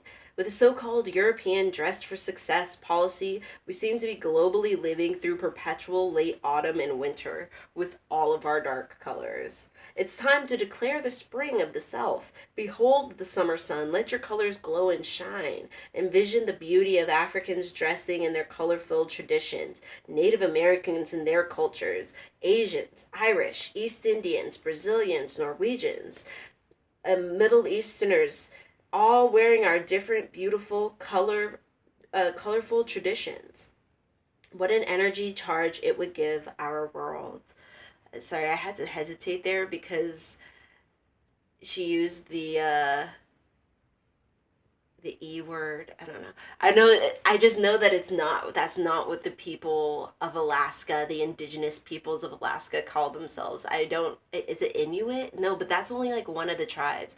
See, and like that's what the Native Alaskans, see, like I just know we're not supposed to call them that. No, that's all I know. What would happen if we all just broke out one day and said, no more, I am what I am, colorful and unique. And wow, isn't that interesting to think about when she puts it that way, when you think about the fact that to be a professional in Eurocentric society, you have to wear black. And when you think of like every indigenous culture, right? Every indigenous peoples, the only neutral colors they don't wear like black, brown, gray, navy blue, you know what I'm talking about, those deep monotonous colors. They don't wear that unless it naturally occurs in nature. And if they are wearing the brown leathers or whatever, those are often highly decorated with feathers, beads, bones, different paints, dyes. Native peoples, indigenous peoples are well known for their dyeing techniques all around the world, for the batik techniques, for using the mud and painting on the fabric and making vibrant, patterns that stand out and that are disconjointed purposefully, and that, just like thing after thing that you see like how deep it goes. Like, damn, like it's even down to like our formal wear. We're not allowed to wear bright colors because that's considered inappropriate, whereas in our cultures that was the highest of honors. That meant something. Each of those colors meant something. You were protected. You were speaking as to who you were. You were representing so many things embodied just in that one garment. And so of course it had colors, and it had symbols, and it had features, and just, yeah, it just goes to show, just how deeply indoctrinated it really makes us, and how deeply ingrained it really is in the society that we're around. Because I mean, and it's not just Africa, like she says, you can go to South America, to the indigenous people there, you can go to the Native American, you can go to Australia, you can go all the way around the world, and you'll find indigenous people where, Irish people even, have very colorful garments, very colorful wear. They don't wear that, they have like those bright flowers, embroidered and such. So, anyways, that's what that reminded me of. She said, so no more. I am what I am, colorful and unique. From now on, I'm going to express myself and my cultural heritage through the colorful clothing that I wear. All of us vibrating with the freedom to be a rainbow of human colors. I believe this planet would vibrate on a higher level if we stood our cultural wellness ground, creating world harmony and respect. So she goes on to say, historically, the reason why women did not wear pants is because they did not want to close up or block the womb area. Their spiritual energy needed to move around them freely. Wearing pants all the time can constrict the womb. It's like wearing a girdle. It restricts your circulation, so the flow of energy just gets trapped. That's why I'm totally in opposition to jeans. They compromise every ounce of femininity and affect the womb's breathing. When I work out, ride my bike, and I run, but I never wear jeans. Men do not wear pants either. Did not wear pants either in ancient times. They wore kilts. They've worn wraps. Many still do. All of us need to get that full completion of breathing and circulation of their energy. It's interesting, among the older generations of women who wore girdles most of their lives, so many of them had hysterectomies. Could it be because everything was so locked in? It was another kind of slavery. We still experience the same constriction wearing the modern version of the girdle, the control top pantyhose. What about the thong underwear? I don't really understand why we choose to hurt ourselves this way, especially when we also consider the higher rate of yeast infections these circulation constrictors cause.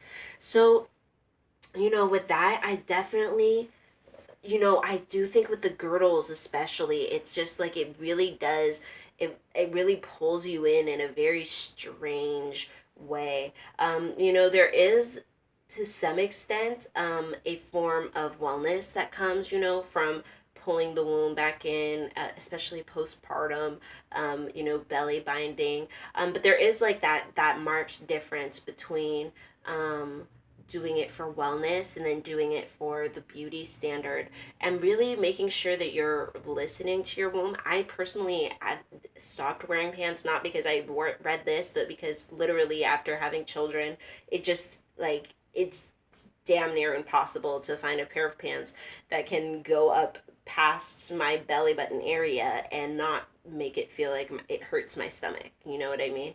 So for me, it was just kind of a natural necessity. And then I also like to wear pretty things. And so, the dresses I chose were increasingly, more my style, should I say. Because I was like, you only live once. Why not wear a pretty dress every day?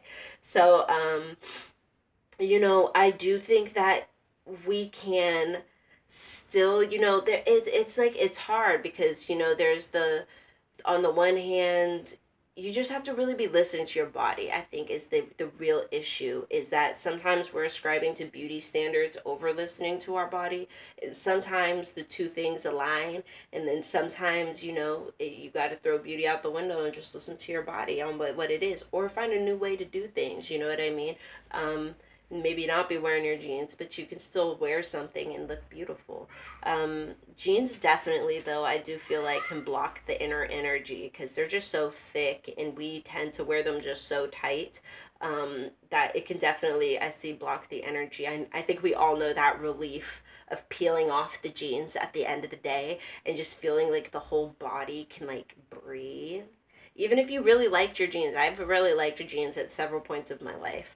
But yeah, anyways, not saying you shouldn't wear pants though. Do what you gotta do.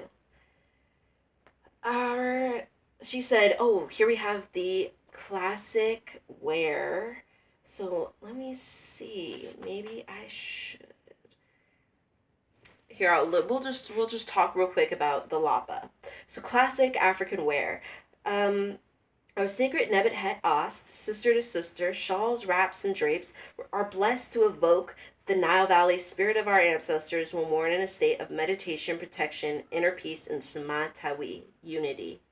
The lapa. Dress represents a people exactly the way food represents a people. For example, people get into hatha yoga for body conditioning and mindful meditation, but it's not just hatha yoga, it's a practice that reflects Indian culture. It may not be your culture, but you can dress within the cultural realm. You can eat within that cultural realm. You can recite those Sanskrit prayers and chants and experience that same cultural realm. The ancient dress of the African cultural base is the lapa. Lapas come in many designs. Lapas is spelled Lappa. In many designs and represents a wide range of cultural expressions. If you're committed to expressing your African woman self, then it's important to take on the cultural dress that represents us as a people. The more you take on, the more you'll feel like a sacred woman wherever you go. So your lapa may be wrapped at the length of your ankles, your calves, or just below the knees. Here, let me go ahead and show you my lapa. Okay, so this is about to be the easiest tutorial you've ever seen. You're about to redo your whole wardrobe and look amazing. All right, so the lapas. Basically, it's just 2 yards of fabric, y'all. And fold over the edges, sew it all the way down, and boom. That's it. That's it. This one I did not make. This I was gifted by Nigerian woman that I know. I brought over my kids, my twins, when they were first being, maybe their first year or so.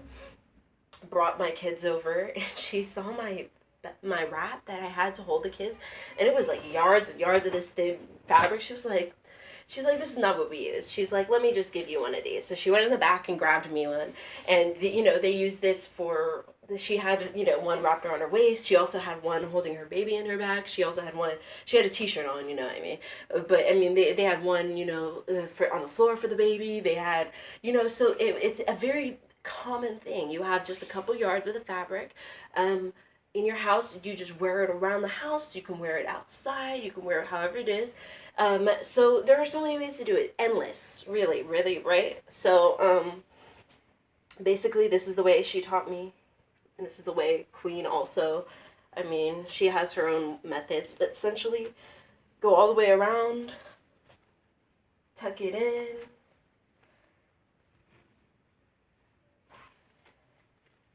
Roll it down. And it stays, like, you know what I'm saying? It will stay like this. Like, and then, right, usually I don't have a whole ass dress on underneath, but you can, if you feel like it, layers. Queen is talking about this. I can't believe I just closed the book by accident.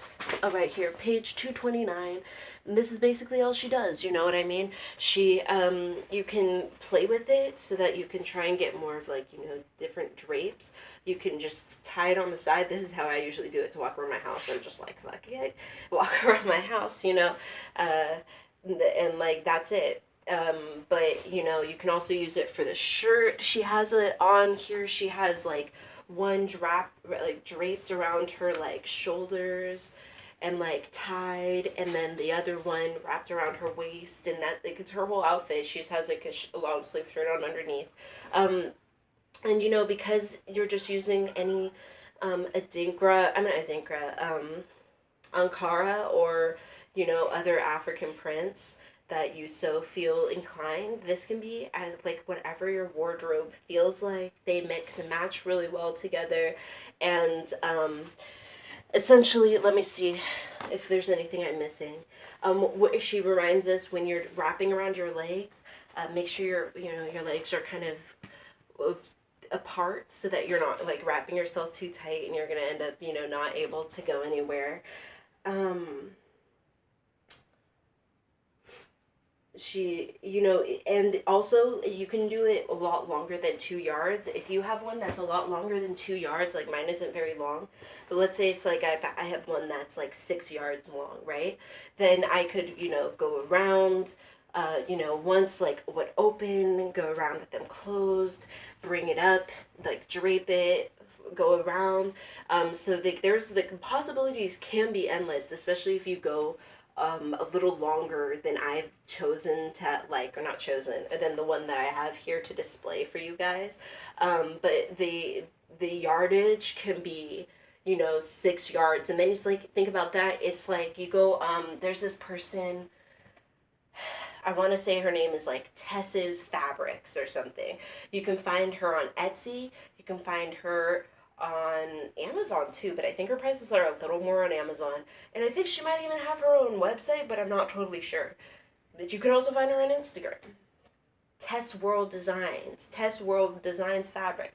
Anyways, she sells wholesale 6 yards of fabric for about $32.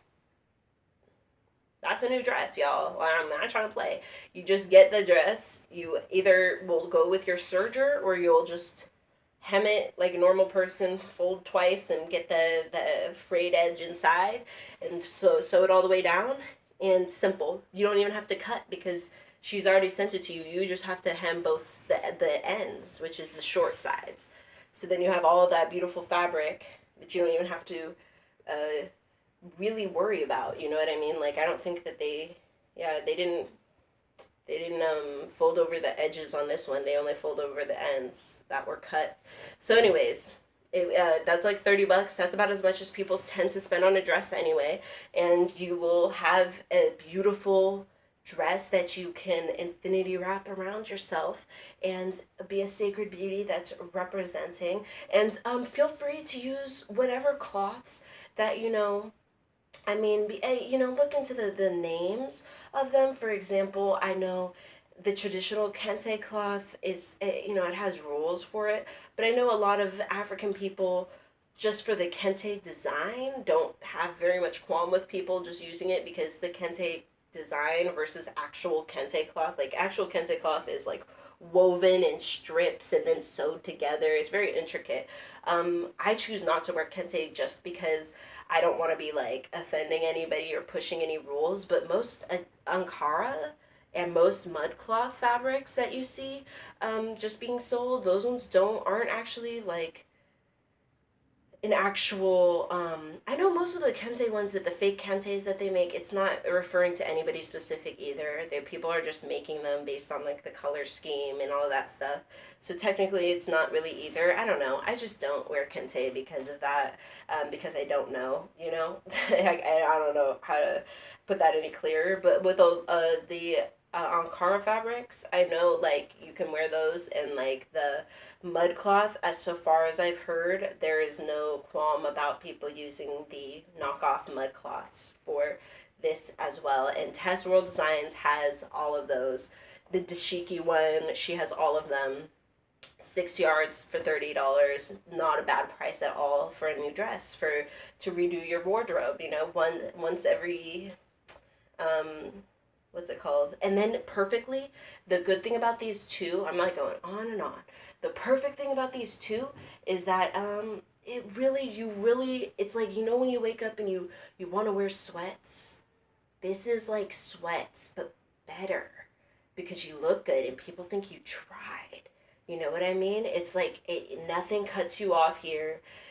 Your whole body can literally be relaxed and hanging loose, depending on how you've wrapped yourself, right? If you had the whole 6 yards of fabric and you're, wrapped all the way up and down and from the side and it's draped like a sari, and then you tied it in the back and it's just a swath of fabric and you're looking like an ethereal goddess as the wind is picking up pockets of fabric and gusting them and stuff. And like meanwhile, you're like, I'm on my period and my womb is killing me, it's throbbing, and my belly's out to here today, and like I don't even care because nobody notices, nobody like is saying a damn thing, and because I look like a goddess, right? And then of course on your feet, right, hopefully you've got your feet all done, you've got your toenails all painted, you've got your foot chain on. I don't know. That's what I'll be doing because me, I do my barefoot thing. That's part of my it's part of my spirituality, but I also try and add sacred beauty to it because I know people have qualms about bare feet, which is rooted in racism and bigotry, I guess, because in America most people did not wear shoes until the hippies started not wearing shoes, and also black folks, I guess, at the time were kind of prone. This is like the 60s and 70s, that black folks were also prone to not wearing shoes in the summertime. And so basically that was a discriminatory law that went into effect for both black folks and hippie folks. And now people just think it's a law, but really it was a societal discrimination. There was no actual law from the U.S. government that went into place. It was just a kind of society thing where they blanket decided that not wearing shoes meant that you were a poor person of color or a crazy white person trying to be a hippie. So anyways, that's why I choose to add the sacred beauty elements, try and keep my feet up, wear the foot chain and stuff so that people know, like, one, I'm doing this on purpose. Yes, I stepped out with no shoes on. And then two, it just is a better presentation for barefooting in general as we move back into humans remembering that you don't actually have to wear shoes 1,000,000,000% of the time. Well, at least not for health. You know what I mean? It's not for health that we're doing it. It's for society. It's not because it's dirty or anything. It's for society. Almost done for today, but we have a few more things. With the making of the wardrobe, I wanted to go ahead and read Cosmic Dress on page 230, where she's talking about use of color and your wardrobe. So here we have Sunday, sun, orange, Haru is the Interu, the divine principle, and the ancient principle is will and determination. So that's what the orange symbolizes.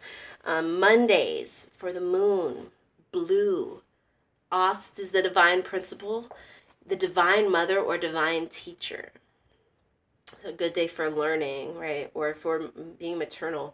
Tuesday, Mars, red. Haru Kuti, the warrior. Wednesday, Mercury, yellow. Tahuti, wisdom and the power of the word. Thursday, Jupiter, purple. Ta, craftsperson, foundation, creativity. And so this is like not necessarily you have to wear these on those days. Just, if you want to change every single day, have, those different colors, that would be a really awesome thing.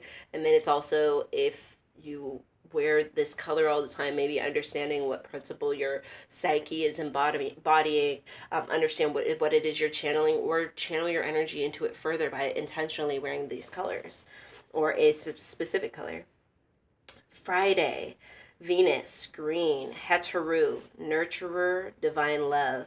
Saturday, Saturn, red or pure indigo and black. Set, grounding. So families in Africa show unity by the way they dress. You might see all members of the family, husband, wife, parents, children, co-wives, wearing the same cloth or color. It should feel natural if you and your sisters desire to wear the same style or same color outfit at the same time. That's the African way. Maasai men and women show oneness by wearing the same styled orange cloth as a body wrap. And for the Ashanti people, they are known the world over for their beautiful kente cloth. So then she has a beautiful reminder here Sacred beauty in the home. Sacred beauty in the home. You guys have seen my apron, right? So that I have my, beautiful clothes. That was from Marie Kondo's spiritual, ideas. She's talking about honoring the home by being well dressed when you clean it, honoring your home by, honoring yourself and your body while you're cleaning, having a beautiful apron, not necessarily going for the most functional, but the one that is beautiful, the one that is beautiful to you and that inspires you and inspires that beautiful energy for cleansing the home. So she says your attire at home must be pleasing. You know how we dress sometimes. We just slouch around in the worst garments we own, things that are too tight, things that are falling off or all worn out. When we're at home, we just throw things on. We don't get dressed up for ourselves. We get dressed up for the rest of the world. So today, stop throwing things just on. Keep a close watch on how your spirit feels when you begin to dress yourself in beauty. It's as simple as finding yourself some special fabrics that's beautiful to you. Any kind of material is suitable, cotton, silk. It just takes 2 yards of material to make the lapa. So you can't say, oh, I don't have enough money for an outfit. 2 yards is of cloth, even at $10 a yard, you would still have the whole outfit. That's so true. That's so true. Even if it's because usually it will run you about $6 to $12 a yard. But like I said, if you look even slightly hard, because for me, I looked for that because I needed it for the belly binding wraps for postpartum women that I make. And I wanted it to be a sacred cloth, not just a batik, but, an African cloth, or, if I could find another indigenous cloth that was, dyed in the batik style, because I like those because they're dual-sided pretty much. There's not much difference between the right side and the wrong side, so it works well for that. But anyways, it would also work well for wrapping around your body, because then you can wrap without having to worry about the wrong side of the fabric. But even 3, 4, 5 yards of fabric, it costs pretty much less than buying clothes, you know what I mean? And in this case, you're literally just buying the fabric and then wrapping it around your body. So it's cheap, there's not much labor, and really you could build your wardrobe like this if you have any dedication, like, you know what I mean? You don't have to feel like you can't. Not only will you love it, your mates will love it, your children will look at you and think that you've been totally recharged. And when you look in the mirror, when you walk by the mirror, you will feel good. Like, it's that same feeling when you put on like a lipstick and then you walk by the mirror and you're like, oh, I just startled myself. Like, oh, look at you. Or, you forgot you did your face that day. You forgot that you were wearing something that made you look especially good. And so it's the same, when you're walking through your house and you catch sight of yourself in the mirror, you're going to be like, oh, look at you. Girl, yes. And I do that all the time. That's part of why I started wearing fancier things every day, was because, there's nothing worse than like when you accidentally open up the camera and then you're like, your ogre face is there and you're like, that's me today. And then it's like there's a total different thing that happened to me the other day. My camera accidentally opened, but I was just wearing a little lipstick and it changed the game. Okay, like I was just like, oh, oh. I had to take a quick photo shoot for a second. I was like, look at me, look at this. Like that was a pleasant surprise to see my own face. And the same thing when I wear something, you know what I mean? It's just like, like, do you see yourself, girl? Like, look at you, look at your butt, look at everything, look at your back, look at it all. Like, look at you in this outfit. So yes, like, even just wearing the lapa, I'm telling you, it feels a billion times better to walk by the mirror and see yourself in a lapa than to walk by and see yourself in those, like, ratty sweatpants. And like I said though, like I'm kind of biased against sweatpants now because my tummy just doesn't handle, even though like unless they are the like super loose all the way down below the belly, everything's hanging out type of situation, I'm kind of just against pants in general. And so I'm still trying to find though, like I want to say this shop, it's called Shop Sai Sanko, SAISANKOH. I've been really following them since they had like 1,000 followers. They had nobody, and I've been like eyeing them, but they're very expensive. But they have a pair of pants that's like flowy, like, oh, it's resort wear. So these pants are like $150. They are well beyond my budget, but in my mind, I have a feeling that they're going to be that perfect looseness that I can wear pants while still having the loose, like, breeziness that I affiliate with the dress. Anyways, I'm still trying to wear pants. So you know what? I can't be reading you guys this and then I'm like going on about a pair of pants I'm trying to buy that's, ridiculously expensive. But I've been putting aside like $10 a month for a little while now. It takes, you build up. But anyways, so you need to come off of your war clothes and wrap your lapa around you. Put your waist beads on. Now you're a bush woman. You're an African woman. You're feeling gorgeous. And then if you want to get really divine because somebody is coming over, you can energize your womb to create that beautiful frame of mind. So exactly that energy that you're supposed to be blossoming out from within you, like, then you take it to that next level because it's not just what you're wearing, it's how you're feeling about yourself, and it's that energy you're exuding and what you want other people to believe about you, what you want other people to see about you, should we say, right? So if you do have that beautiful seductress within you, not just seductress sexually, but seductress of life, like, things make you passionate, you're all in, you have so many things that you have, like, this great wealth of wonder within you, that others can be pulled into, and it's a wonderful feeling, and it's reciprocal. That's the feeling that you're trying to create, and that's what you can be exuding when somebody is coming over or when you're going out into the world. Take those tired old gray slippers and throw them out. Actually, I needed this myself because there's this, those fleece pajama sets that people buy you around Christmas. Somehow I still end up with those. It's been like, I've gotten rid of so many of those, but somehow I always end up with yet another set.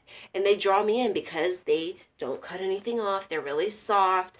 They're hideous. They make me feel like crap when I look in the mirror and I see myself in this lavender snowflake outfit fleece thing. Like, can't they make a cute fleece something? Like, why fleece? The second it's fleece, it's got to be dumpy and ugly.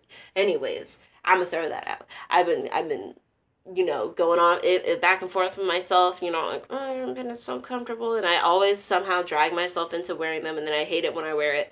Anyways, throw those out, throw your gray slippers out, throw it all out, get it out of here. I know they feel so comfortable. My mother raised me wearing her tired robe. Ugh. And like the second she said tired robe, like my mom's tired robe popped into my mind. Oh my goodness. It wasn't until she got a little older that she started to honor her beauty.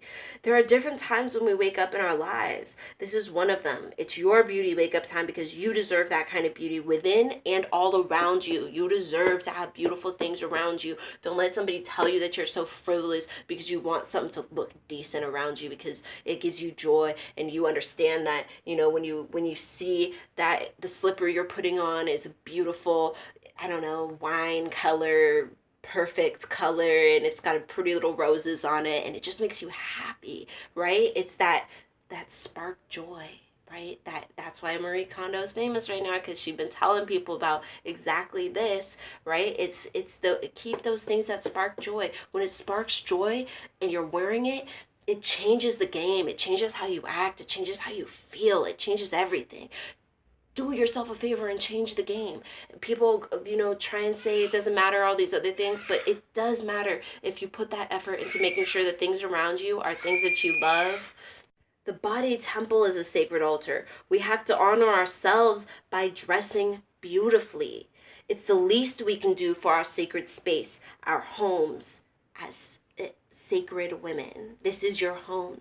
Right? We have sacred space. People understand sacred space. People understand altars. People understand all those other things. But then for some reason, when it comes to your own body being the temple, your own body being the altar, not just what you put in it, but how you adorn it and how you present it to the world and how you love it and how you cherish it, right? And the thing I really like about the lapas too is it's pretty body inclusive. There's no one style of person that looks better with a cloth tied around their waist, right? Like there's no like no only one person can wrap their body this way. No, like anyone can get swaths of fabric and drape themselves and oil themselves up and then drape themselves in a beautiful regal colors and channel that sacred energy and exude that sacred energy that they're trying to facilitate. So finally, we're getting to the end, y'all. We're getting to the end. She talks about beauty for your partner. When you beautify yourself within and without, your mate becomes inspired and uplifted, and they respond to your beauty the same way we all respond when we look at something beautiful, such as a flower. There's nothing more appealing than looking at a beautiful flower, and the feminine are nature's flowers. When you are beautiful before your partner, you have the capacity to soften their temperament. They are then inspired to become more flexible and gentle in their attitude towards life and towards you when they look upon your beauty. A word to the wise: beauty within and without can put an end to conflicts and arguments of all kinds. When they see your beauty, they become divine. By contrast, anger, frustration, and pain dissolve beauty. I think, like, that was a really powerful thought, especially for someone who's trying to either, heal their marriage, their relationship, or take it to the next level. Maybe you guys are, about to get married. Maybe you've been married and it's been getting stagnant, or you guys are kind of going through like a rough, like every couple years, everybody got to recalibrate type of situation. And so, in order to help those recalibrations go smoothly, allowing beauty to really permeate the relationship, the home, the body, and allow that beauty to act as a healer. This is something that you'll be able to use not only in your youth when it's easy and all of the common attributes of beauty are pretty much synonymous with youth, right? In our society, we tend to equate those two with each other, but there are still ways to continue to use beauty as a healer well into your older years, well into later in your relationship, when it's like, they know everything about me, there's no secrets, like I like wear a veil, why? They know everything about me. But wearing that veil, or infusing that beauty, will take the relationship to other places, because beauty does infuse that sort of magic that so many relationships, like, people forget to keep uplifting and continuing to have that. So she reminds us about footwear. High-heeled shoes may be attractive to some, but they're a health hazard for the sacred woman. They can cause lower back pain. They also, or pain in the spine because of being forced to tighten the lower back muscles when you have the heels. They can also cause the tilted pelvis. She urges you to wear lower pumps and make sure your shoes are wide enough, just because African women's feet tend to be wider than other groups of people. And she also says wear attractive flat shoes, open-toed sandals. Give yourself a chance to breathe. Plastic shoes or sandals are a no-no. Plastic traps the toxins that need to be released to help maintain the health of the rest of the body. So again, just like there's always going to be that somebody who continues to wear their dark professional wherever they need to, because that's the path that they've chosen, that's what's appropriate. And there will also be opportunities, wear your heels and things like that. And obviously in our society, most people feel like they need to be able to walk in heels, which means you need to practice. But I think overall for footwear, I totally agree, right? I'm barefoot most of the time. I think the air on your feet is amazing. It also helps the bones in your feet when you walk barefoot, when you let the air come in, when like all of those things. I say go barefoot, get yourself a pretty little crochet foot sandal or a foot chain, and go about your business. But I know not everybody's gonna do that. But do remember that the heels, they aren't healthy for you. They're They're pretty, they can be feminine, and they can be useful, especially with sacred beauty, but they are definitely not healthy for the body temple.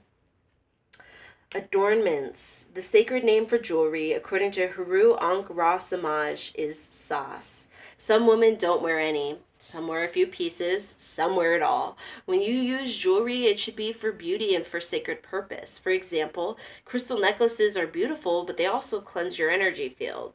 Purple head wraps are decorative, but they also protect your crown from negative vibration in the atmosphere. Accessorize with waist beads, silver, gold, brass, crystal wrist and ankle bracelets, neck jewelry made from gems, stones, or cowrie shells, as worn by the Nubian and Watusi women. Since antiquity, African women have worn waist beads around their hips to represent protection, fertility, beauty of the womb. It is an adornment of femininity. Among the Soramaka, waist beads were given to young women by older kinswomen. They were used only for love making. Only a woman's husband saw those beads. She might even send those waist beads off with her husband as a symbol of her intended fidelity when he went far away to work over long periods. After death, they must be laid in her coffin along with the rest of the clothing required for a proper burial. I see waist beads as a form of femininity, grace, and a symbol of womanhood. As an African dancer, I've worn waist beads when I danced, as do many tribal women to this day. I also wear rose quartz beads that I never take off, that were blessed and handed down from my mother. A recurrent item of African female adornment is the cowrie shell girdle, which was worn slung around low around the hips and had a protective significance for that part of a woman's body, perhaps because the shell resembled the outer female genitalia. During times of crusades, European women were forced by their men to wear locked chastity belts. The departing crusader kept the key to represent his dominance and control over the womb and be certain that his woman did not get intimate with another man while he was away at war. A growing number of women living in the European dominant culture, whether it be African or European or other, have begun to experience a renewed womb consciousness symbolized by the freedom and beauty of waist beads, and these women have healthy womb histories. At the same time, the majority of women today still live a chastity belt existence of womb control, submission. This includes women whose wombs are constantly infused by medication to ease pain and stop discharge, those who have suffered from clitoridectomies, and those who have been raped or who have had unconscious hysterectomies. I say to them, remove your chastity belts. Oh, and I'm going to add to that, pick-me's, people who anything and everything they do is to appease men and uphold the patriarchy and belittle other women in order to make men happier, that sort of thing, I think is very much a chastity belt existence. There's pretty much no better modern explanation of a chastity belt existence. I say to them, remove your chastity belts because it is never too late to heal the womb and to psychologically, physically, and spiritually put on your sacred waist beads of freedom and claim your sacred seat. Your womb should not be controlled, should not be, at the servant of anyone but yourself. Like there should be, those waist beads represent your power over your womb, your ability, and then also the collective ability of all womanhood, of all femininityhood, if that's a thing, where it's a solidarity type of thing where we are reclaiming these ancient practices, and these ancient practices are not meant to stifle us and make us feel like we are back in the Stone Ages, but rather to feel like, we're taking the wellness of the old culture and what works from the new culture, modern culture, and we're melding it together to create something new, like that, because you can't go back, right? And what's happening now isn't working for us, so that all that's left is to create that new thing. And so that's really what wearing the waist beads now is about. It's about reclaiming the tradition. It's about reclaiming your own power, and it's about throwing off the chastity belt existence where they're controlling you, where this object, this iron belt, is controlling you, where all these things have more autonomy over you than you, and you're taking that autonomy back for yourself. So she urges you to make your own waist beads. Cowrie shells represent fertility and creativity and abundance. This is what ancient women typically wore as part of their waist bead attire. So if you're making your own, bring your beads and cowrie shells, and as well as sacred thread, maybe purple or white, and string the shells onto your base beads while doing your meditation and your prayers. Use 4 shells for foundation. Use 7 for spirit, 9 for completion or the ancestors. Beads such as rose quartz for the heart. Be as creative as you like. Put other kinds of beads, sacred stones such as amethyst for healing. Add a clasp to take them on and off, or just tie them with a thread. Just tie them straight on. Then finally we have headdress, beauty, and spiritual protection. The name for the Nubian African Kemetic crowns, Kaitha Heteru designs, is Senu Nusa, which means my hair is protected by Nu. Nu is the guardian of the primordial waters from which all life comes forth. The wrapped Senu Nusa headdress is fashioned from fabric and wrapped in 2 distinctly different styles. You can either leave the top or crown of the head open to divine guidance right at the top, or have the entire thing closed. So she has the 2 examples here. And she also has like kind of, I'm going to like pause, and hopefully you guys can like see the bottom. She has a little bit of a tutorial there. I'll be real, my head wrap situations usually come from Kaya. Is that her name? She's the one who was on Queen's Supreme Court, and now she does like the gag order and stuff. Occasionally I'll still get on her stuff, but she's just so messy, man. Sometimes I just have to turn her off. I'll be like, girl, what are you reading right now? What are you talking about? Anyways, her head wrap game is on point. And basically when I do head wrap, I basically try and copy her. That's not even a joke. I just, put it on, wrap it back, tie it, and let it all hang out the back. And usually that works, like, let me see if I can go ahead and show you guys. Let me take off this crown first. Okay, so let's see if I can do this and not totally embarrass myself. But this is literally, I saw her do her head wraps. She uses a long piece of jersey, like stretchy reds and yellows. It's gorgeous. I need to step my game up. So basically, putting it over, get the 2 ends in my hands, going under. I'm going to just cross them over in front of my face to the opposite side. So that's all I did. I grabbed them by their opposite side and brought them back over here in front of me. I will then tie it, depending on, the fabric I'm using, whatever, that's how it will depend on how it will change. So let's hope I just did this in any kind of a decent way. Okay. Oh, snap. That's it. And then I always just you can wrap it all the way around after this, which I do, but I also just like to leave it, and then it makes me feel all like flossy and excellent all throughout the day. I'm just like, what's that? Do you need something? Hello, how are you? I feel good about it, but I also tuck in this thing, I won't have all these hanging around. I'm kind of being sloppy right now because I'm happy that it's not a total embarrassment.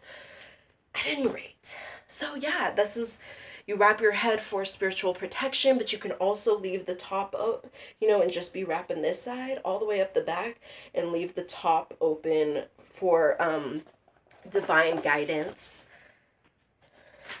And then that way it's like people won't be touching your hair, people won't be all staring up in your business looking at your hair, but then also you'll still be open to, the spiritual guidance or whatever. From your ancestors, however you feel, but you won't have to worry about, people, because that's part of the issue, is people will be like touching your head, and it throws you off, it brings their energy into, your space. People feel real bold, and, then this way, there's that, it's a veil over the head of protection. Finally, we're getting to the end of this. Where are we? Okay, we're going to stop at skincare because that's for next time. But we have one more. The undergarments. Undergarments are as important as your outer garments. Wear a foundation of beauty garments underneath your outer attire to remind you of your own inner beauty. As with outerwear, choose the appropriately colored garments to enhance your particular purpose while wearing them. For example, choose red for fire energy and power, blue for peace and gentleness, quiet, spiritual empowerment throughout the day, green for intensifying the rejuvenation of your womb. Your mate will also appreciate your beautiful undergarments, especially if they're a lovely surprise underneath your swaths of fabric. I love to wear things that go all the way down to the floor because then my husband has to kneel if he's feeling like I'm so stupid. I really do that shit though.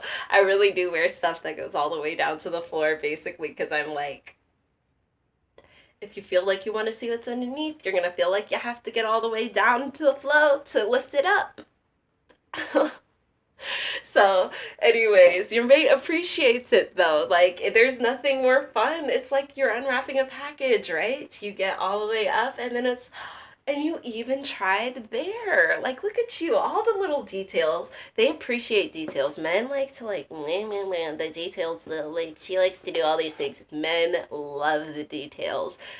Masculine people, should I say, love the feminine details. They typically, if they're into femininity, they love those details. They love the red lips. They'll complain. Oh, they wear makeup and they took forever to get dressed in the morning.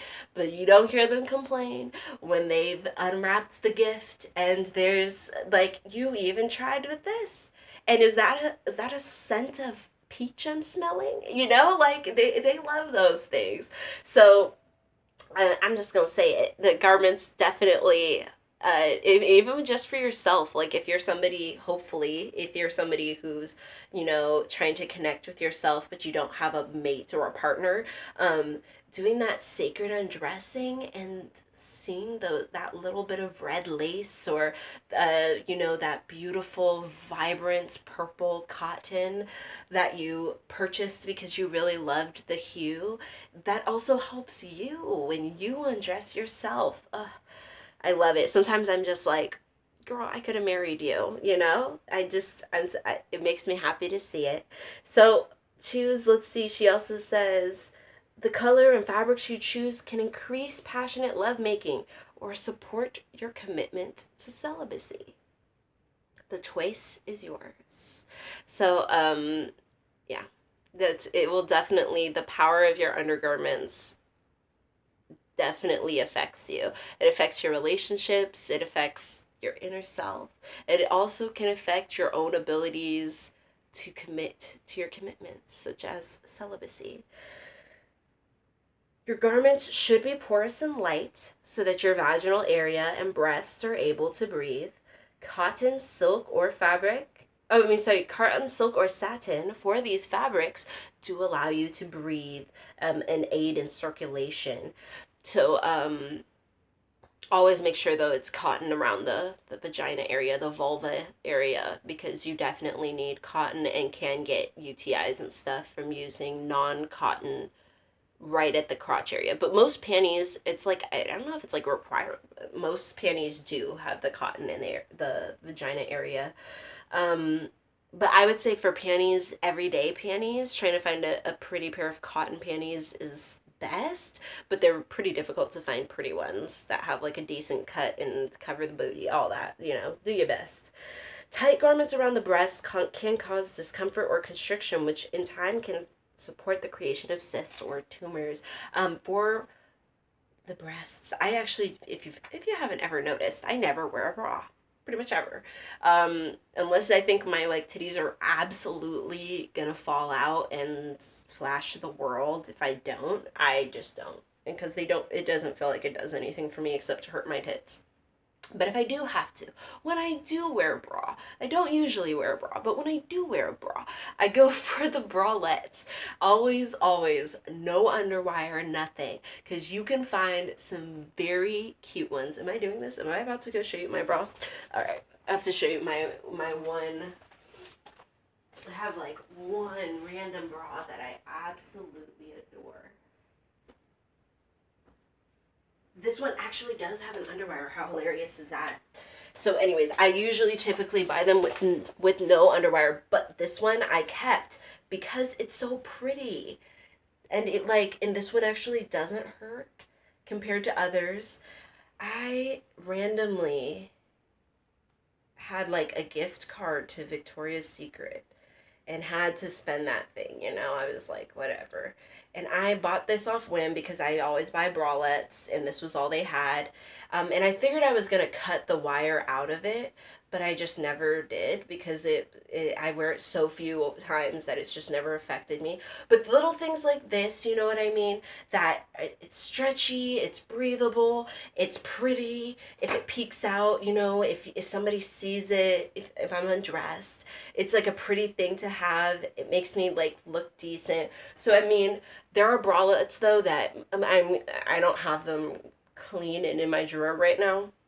But there are ones that have no underwire, nothing. It's just a very gentle cupping and keeps them perky. And that, I think, is my biggest recommendation for a bra. You don't need all the padding.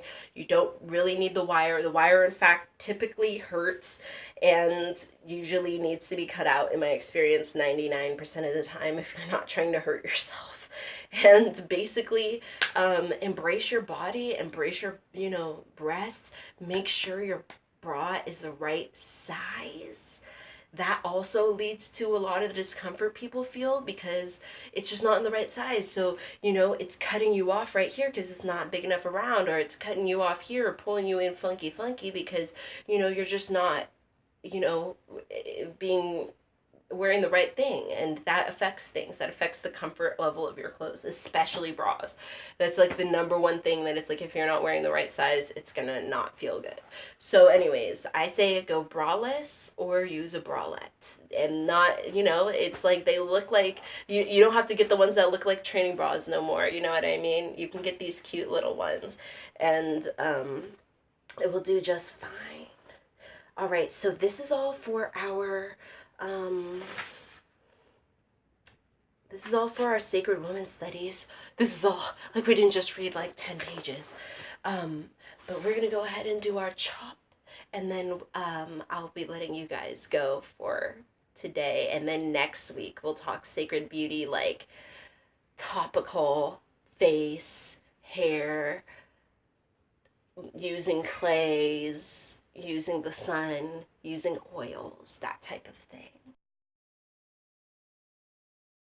So while I did the chop today, I wanted to go ahead and share the quilt that I keep going on and on about me attempting to make. And let me see if I have possibly. My room is an utter mess. Let's see. Maybe you can see it a little better. I don't know. I tried to turn on a light there.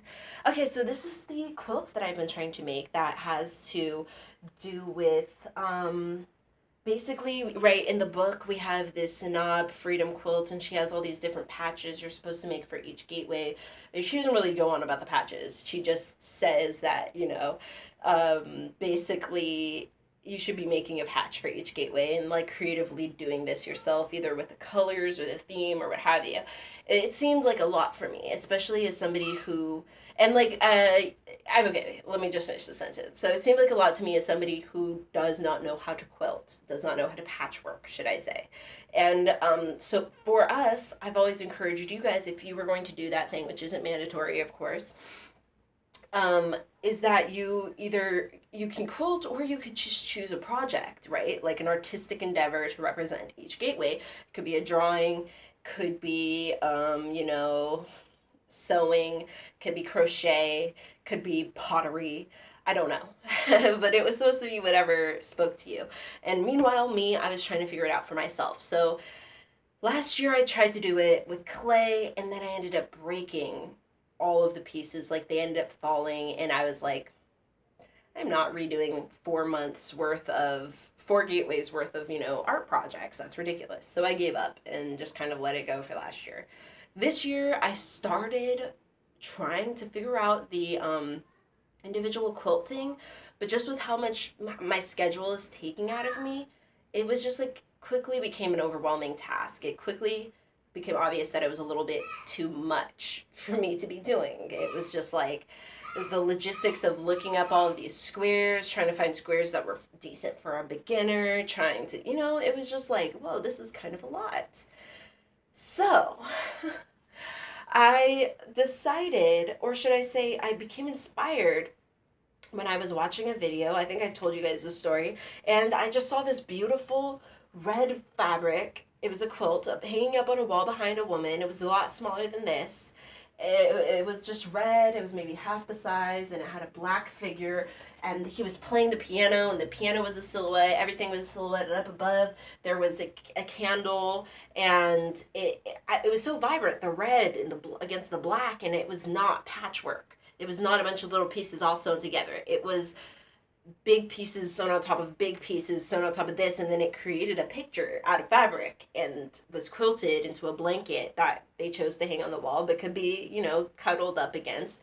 So I had already been kind of looking at the black quilts because of this whole thing, and then that just sucked me in. In that moment, when I saw that quilt, I saw like 100 quilts in my mind. I saw this quilt, I saw like a bunch that I just drew out, and they, in my mind, I was really inspired. I was like, wow, this is a way that Black Americans have used to storytell and to preserve history, and was not only something we used here, but was a there are so many direct correlations between how we quilt and how Africans quilt, and how Africans make fabric, and how Africans create garbs and blankets and different things like that. And so obviously there's a connection, and it inspired me so thoroughly that I decided to go around my house and find items to make this quilt. So, it's so hard to see. So I'm gonna actually probably bring you guys a little closer for a few of the details. But overall, the basis of this quilt is that I have 2 quilts that I'm trying to make by the end of the year for the Sister Circle, right? So this is like my hoodoo side. My Black American side, and so in this one, she's going to be sitting here. She's not going to be naked, don't worry. I'm not making no naked Black woman arts, okay? Got some beautiful Ankara fabric for her.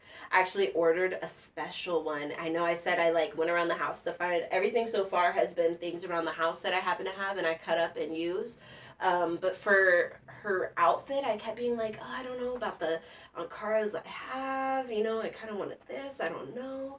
And then I found this gorgeous snake print Ankara by Ankara and Lace, I think is the name of the company. And there was only 1 yard left, and I ordered it. And so she's going to have some pretty snaky, it's very snake-esque, should I say, Ankara fabric, which also plays into the hoodoo Rootworker theme that I have for this first one. So we have up here, let me see if y'all can even see. If I bring you a little closer. So you can kind of see my lighting is terrible, but you really can you see it's like a oh, there we go. Can you guess what it is? You know what that is. It's an oil lamp, right? So I have this very beautiful feeling and serious, what are those called again? It starts with a B. Brocade fabric. And then I chose, so that is connected with the energies, fire. That's why I chose the really beautiful color, and it's going to be outlined in another color so you'll be able to see it better against the yellow later on. And then I have this lamp that I made right out of the an Ankara that I had that I thought would be especially beautiful for the bottom of the lamp. So let's see.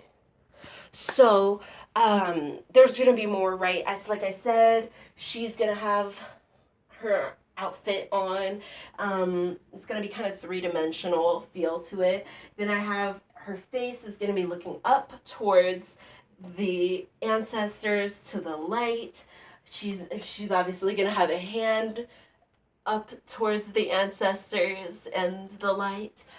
She's gonna have a head wrap, and there's probably, I'm still working on what I want for the rest of the quilt, but there's gonna be, symbolism around other parts of the quilt that represent the root working journey, my root working journey, but also like kind of the collective movement of being a modern root worker as a Black woman and what that entails. So that's what this quilt really represents. Now, let me talk about my other quilts. So this is all just to kind of inspire you guys. Like, I hope my, creative inspiration that I got from an elder in the community will be able to pass on to you, and then you'll take it in and you'll be like, okay, that's not quite me, but you know what is, like, and really embody it to your own thing, and be like, you know what would be fun for me, making a bag for every gateway, maybe you wouldn't sew this big of a thing, but you'll sew like a little sampler thing to put on the wall for each gateway. Like, there's so many possibilities, there's so many options, that it's just like, y'all, let's be creative and enjoy ourselves. So let me take this hit, because I'm gonna tell you about the second quilt plan that I have.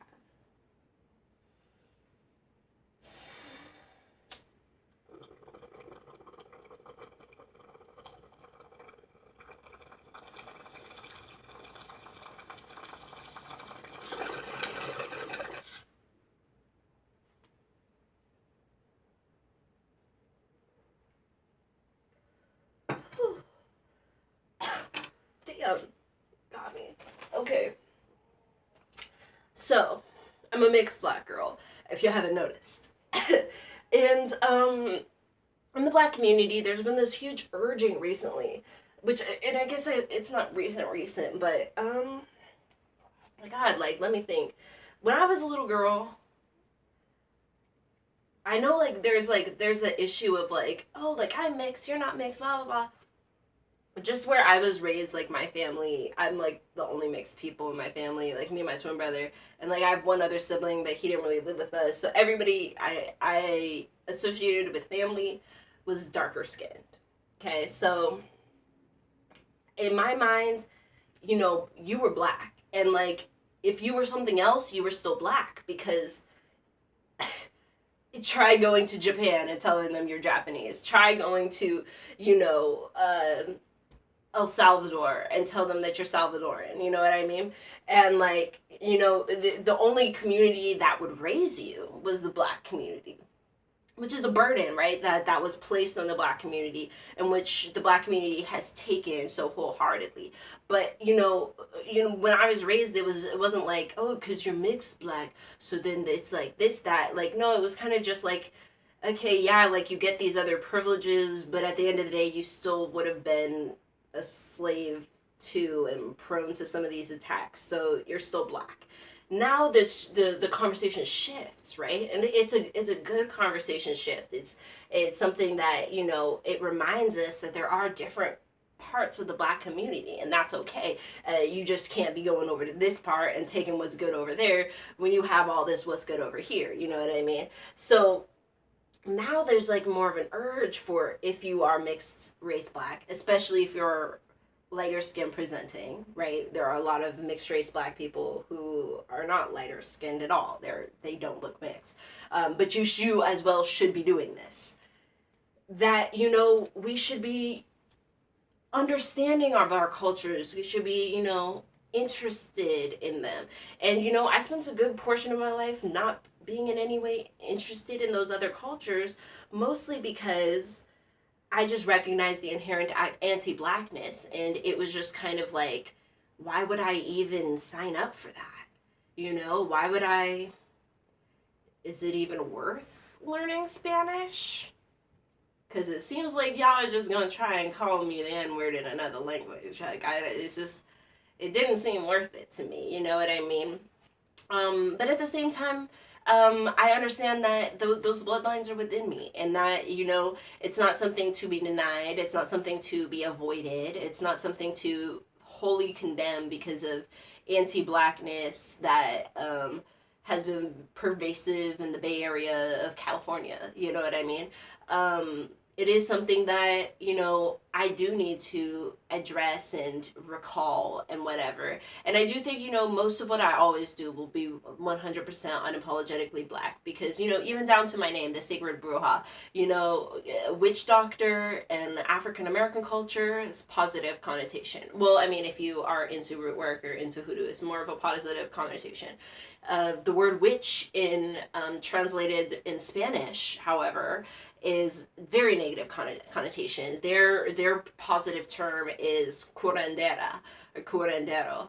And so that's what my second quilt is representative of, is the fact that, how I act when I translate it to theirs, they wouldn't call me bruja. They would call me curandera.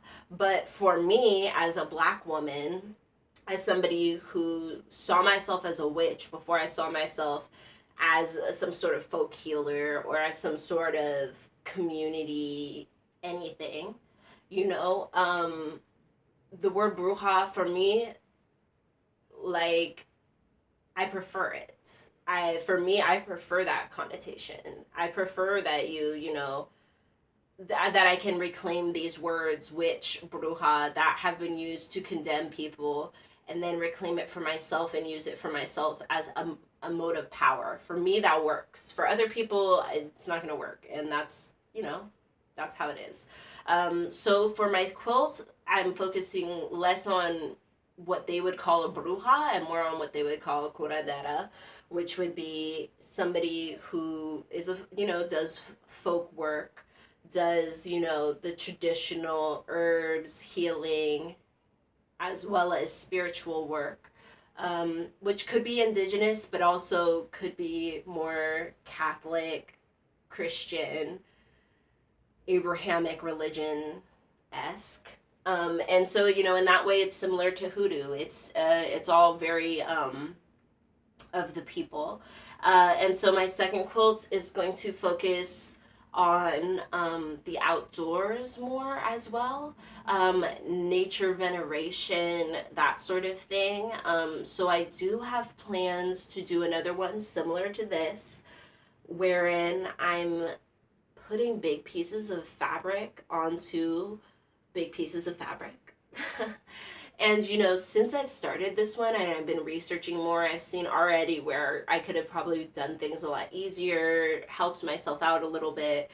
But at the same time, this has been a really fun experience. So I'm really looking forward to, just finishing this one up and maybe even starting the other one and showing you guys that. If you happen to be starting any of yours, please share on the Patreon or tag me on Instagram, and, let me know, show me. My kids say that all the time, show me.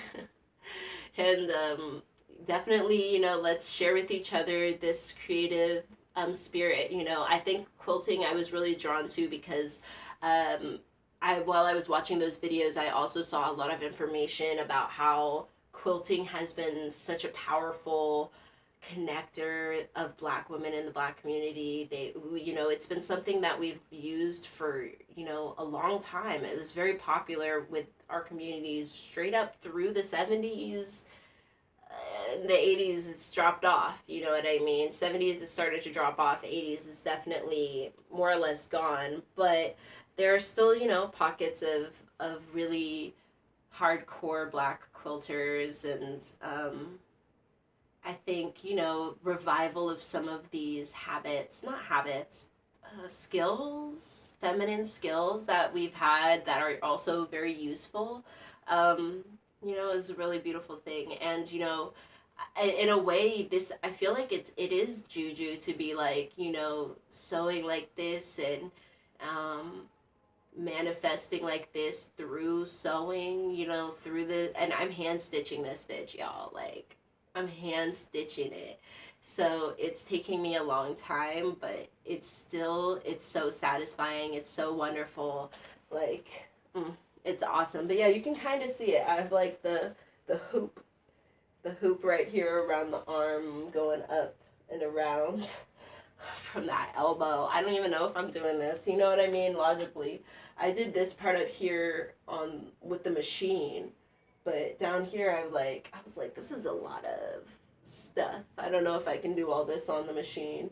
So I've sewed this and this, and we'll see. We'll see how much further I get. But anyways, I just wanted to share this with you. Thank you so much for joining me for the Sacred Sister Circle. If you haven't realized by now, YouTube has changed their rules. They will not allow people with less than 1,000 followers to go live anymore. So before I was not that concerned with follower counts. I'm now a little bit concerned with follower count, and I would like to be able to go live when necessary for my convenience, which I tried to do for this video and was shut down. So yeah, that was really sad and disappointing to see that that privilege was taken from us. And, you know, we've been going live on here for now almost 2 years. So it's like, wow, like, you know, like, not much to say except help out by sharing and subscribing and liking and commenting any of your thoughts or opinions that maybe you can add to help somebody who's on their journey. And let's get to 1K so that we can, yeah, so that we can continue to grow and thrive as a community. Thank you so much for joining me, and thank you so much if you are one of the 384 people who subscribed, but we were not enough. We need more. We need more subscribers. We need YouTube demands it of us, so we have to deliver. So you have a wonderful week. I will see you all next Monday now that I understand what the heck is going on and that I have to have the video ready by Mondays. I will now have the video ready by Monday. And until then, may your ancestors and spirit guides be with you at every crossroads.